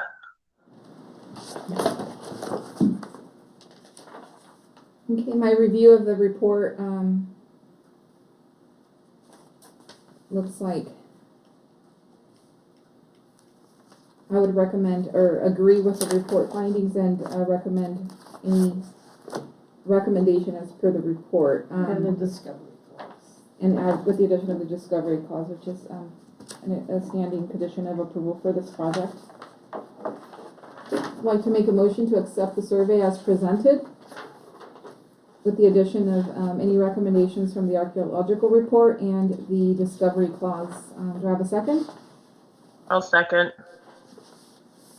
Great. I'd like to formalize the motion, and we'll go ahead and do a vote. So Commissioner Cole is on. Commissioner Dick? Yes. Commissioner Johnson? Yes. And staff agrees. Motion carries 3-0 to accept the survey as presented. Alrighty, and we'll go ahead and move on to the last item, which is item 4F, and this is for CDP 2025-0005. The date filed is April 17th of 2025. The owner applicant is Jeffrey A. and Marjorie Somerville, and the agent is Kelly Grimes, architect. The request is an amendment of coastal development permit CDP 2023-0043 to construct a 6-foot tall cedar fence. The proposed fence would be 316 linear feet of, including a 16-foot wide rolling gate and an 8-foot wide double swinging gate. The location is in the coastal zone 2 miles north of Fort Bragg City Center, 0.15 miles west of the intersection of State Route 1 and Virgin Creek Lane, which is a private lane, located at 33041 Virgin Creek Lane, Fort Bragg, and the assessor's parcel number is 069-17119. Staff planner is Shelby Miller. And do we have any member from the public wishing to comment And it looks like we have a hand raised. Kelly, is he able to speak? Oh. Give us a minute. Okay, go ahead, Kelly. Hi, I don't have anything to add. I just wanted to thank you all for staying so late and for both of these last two projects. I seem to have got the booby prize for getting the last two. Thanks for staying. Thank you, Kelly. I'll open it up for discussion to members of the commission. So the results were that nothing was found, snail shell and some abalone that they assumed were dropped by a bird and abalone hunters. And the proposed project is approved as planned with the idea that there is a discovery clause. In my comments, agree, transects were 3 to 5 meters apart, and I would agree with the survey and accept it. Yeah, that was mine too, was just discovery clause. Great. Commissioner Johnson, would you like to make the motion? I motion that we accept the survey with the discovery clause for any unanticipated discoveries. No, second that. Second. Okay, great. And I'm sorry, we have one comment. Or Kelly, did you wish to add any comments? I just had a question that Valerie wrote a letter saying that we needed to have a tribal monitor on site when we were digging the holes, and that whole process got snafu'd. We couldn't put that letter. I don't know. I think it's somewhere in the record, but I just want to make sure that that letter is no longer applicable. Since we did the survey, we don't need to have any monitors present when we're digging the holes. I just want to clarify that. Okay, thank you. And the staff planner should have that formalized, and I'm getting a nod, so it sounds good. Great. Yeah, that sounds good. I can take that off of the record because I think the last time we came to the Art Commission was basically we're not accepting like a different motion. I think it was more of let's go with what was originally done, which was like asking for the survey and all that jazz. So no problem, Kelly. Thank you, Shelby. Okay, I'll go ahead and restate the motion to accept the survey as presented. And there's I think Valerie wanted to say. Oh, I'm sorry. Go ahead, Valerie. I am. Since that happened, when were you planning on telling the tribe that our request is not going to be used? We haven't gotten anything that says that. We haven't gotten anything. We were still planning on going out and monitoring when the holes were being dug. Are you asking me? No, I'm not asking. I'm asking planning. Oh, okay. Hi, Valerie. So I think at the last meeting, I'm pretty sure you were in attendance as well. I can't remember though. It feels like a long time ago, but I remember what happened was the first time this project went to this Art Commission hearing. I should come up with that date. I don't remember at this time, but basically the Art Commission requested an ARC survey. And I think off of the record, potentially the agent reached out to you or something like that. That was not between the county and the tribe. All I was told is that can we try to go back to the Art Commission and get a different motion? And that motion, and so I brought you guys back to the Art Commission to have a second motion, but it was then denied at that point because the motion has already been done. So I don't know, there was no like agreement that the county had and the landowner and the tribe had for ARC monitoring. I don't believe. Yeah, if I could just add a little bit, we came back and there was no process within the planning commission or the planning and building to revise a decision that was made by the Art Commission already. So, but I was planning on telling you tomorrow, Valerie, assuming we got, approval tonight, I would have contacted you tomorrow and let you know that your services would no longer be provided. And if we owe you some money for setting that up or scheduling it, we're happy to pay for that.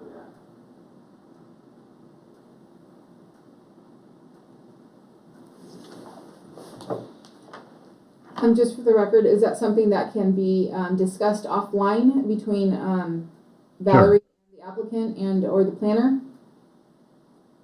Sure, we can discuss that offline. Okay, great. At the time, I'll go ahead and restate the motion, and this motion is to approve the survey as presented for this project, which is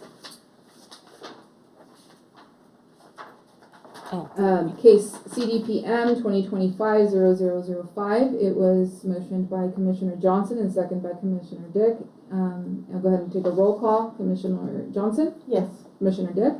Yes. And staff agrees. So motion carries 3-0 to accept the survey. And Thank you. with this, we are completed with items number 4, and we'll move on to items number 5, which is matters from staff. Any matters from staff?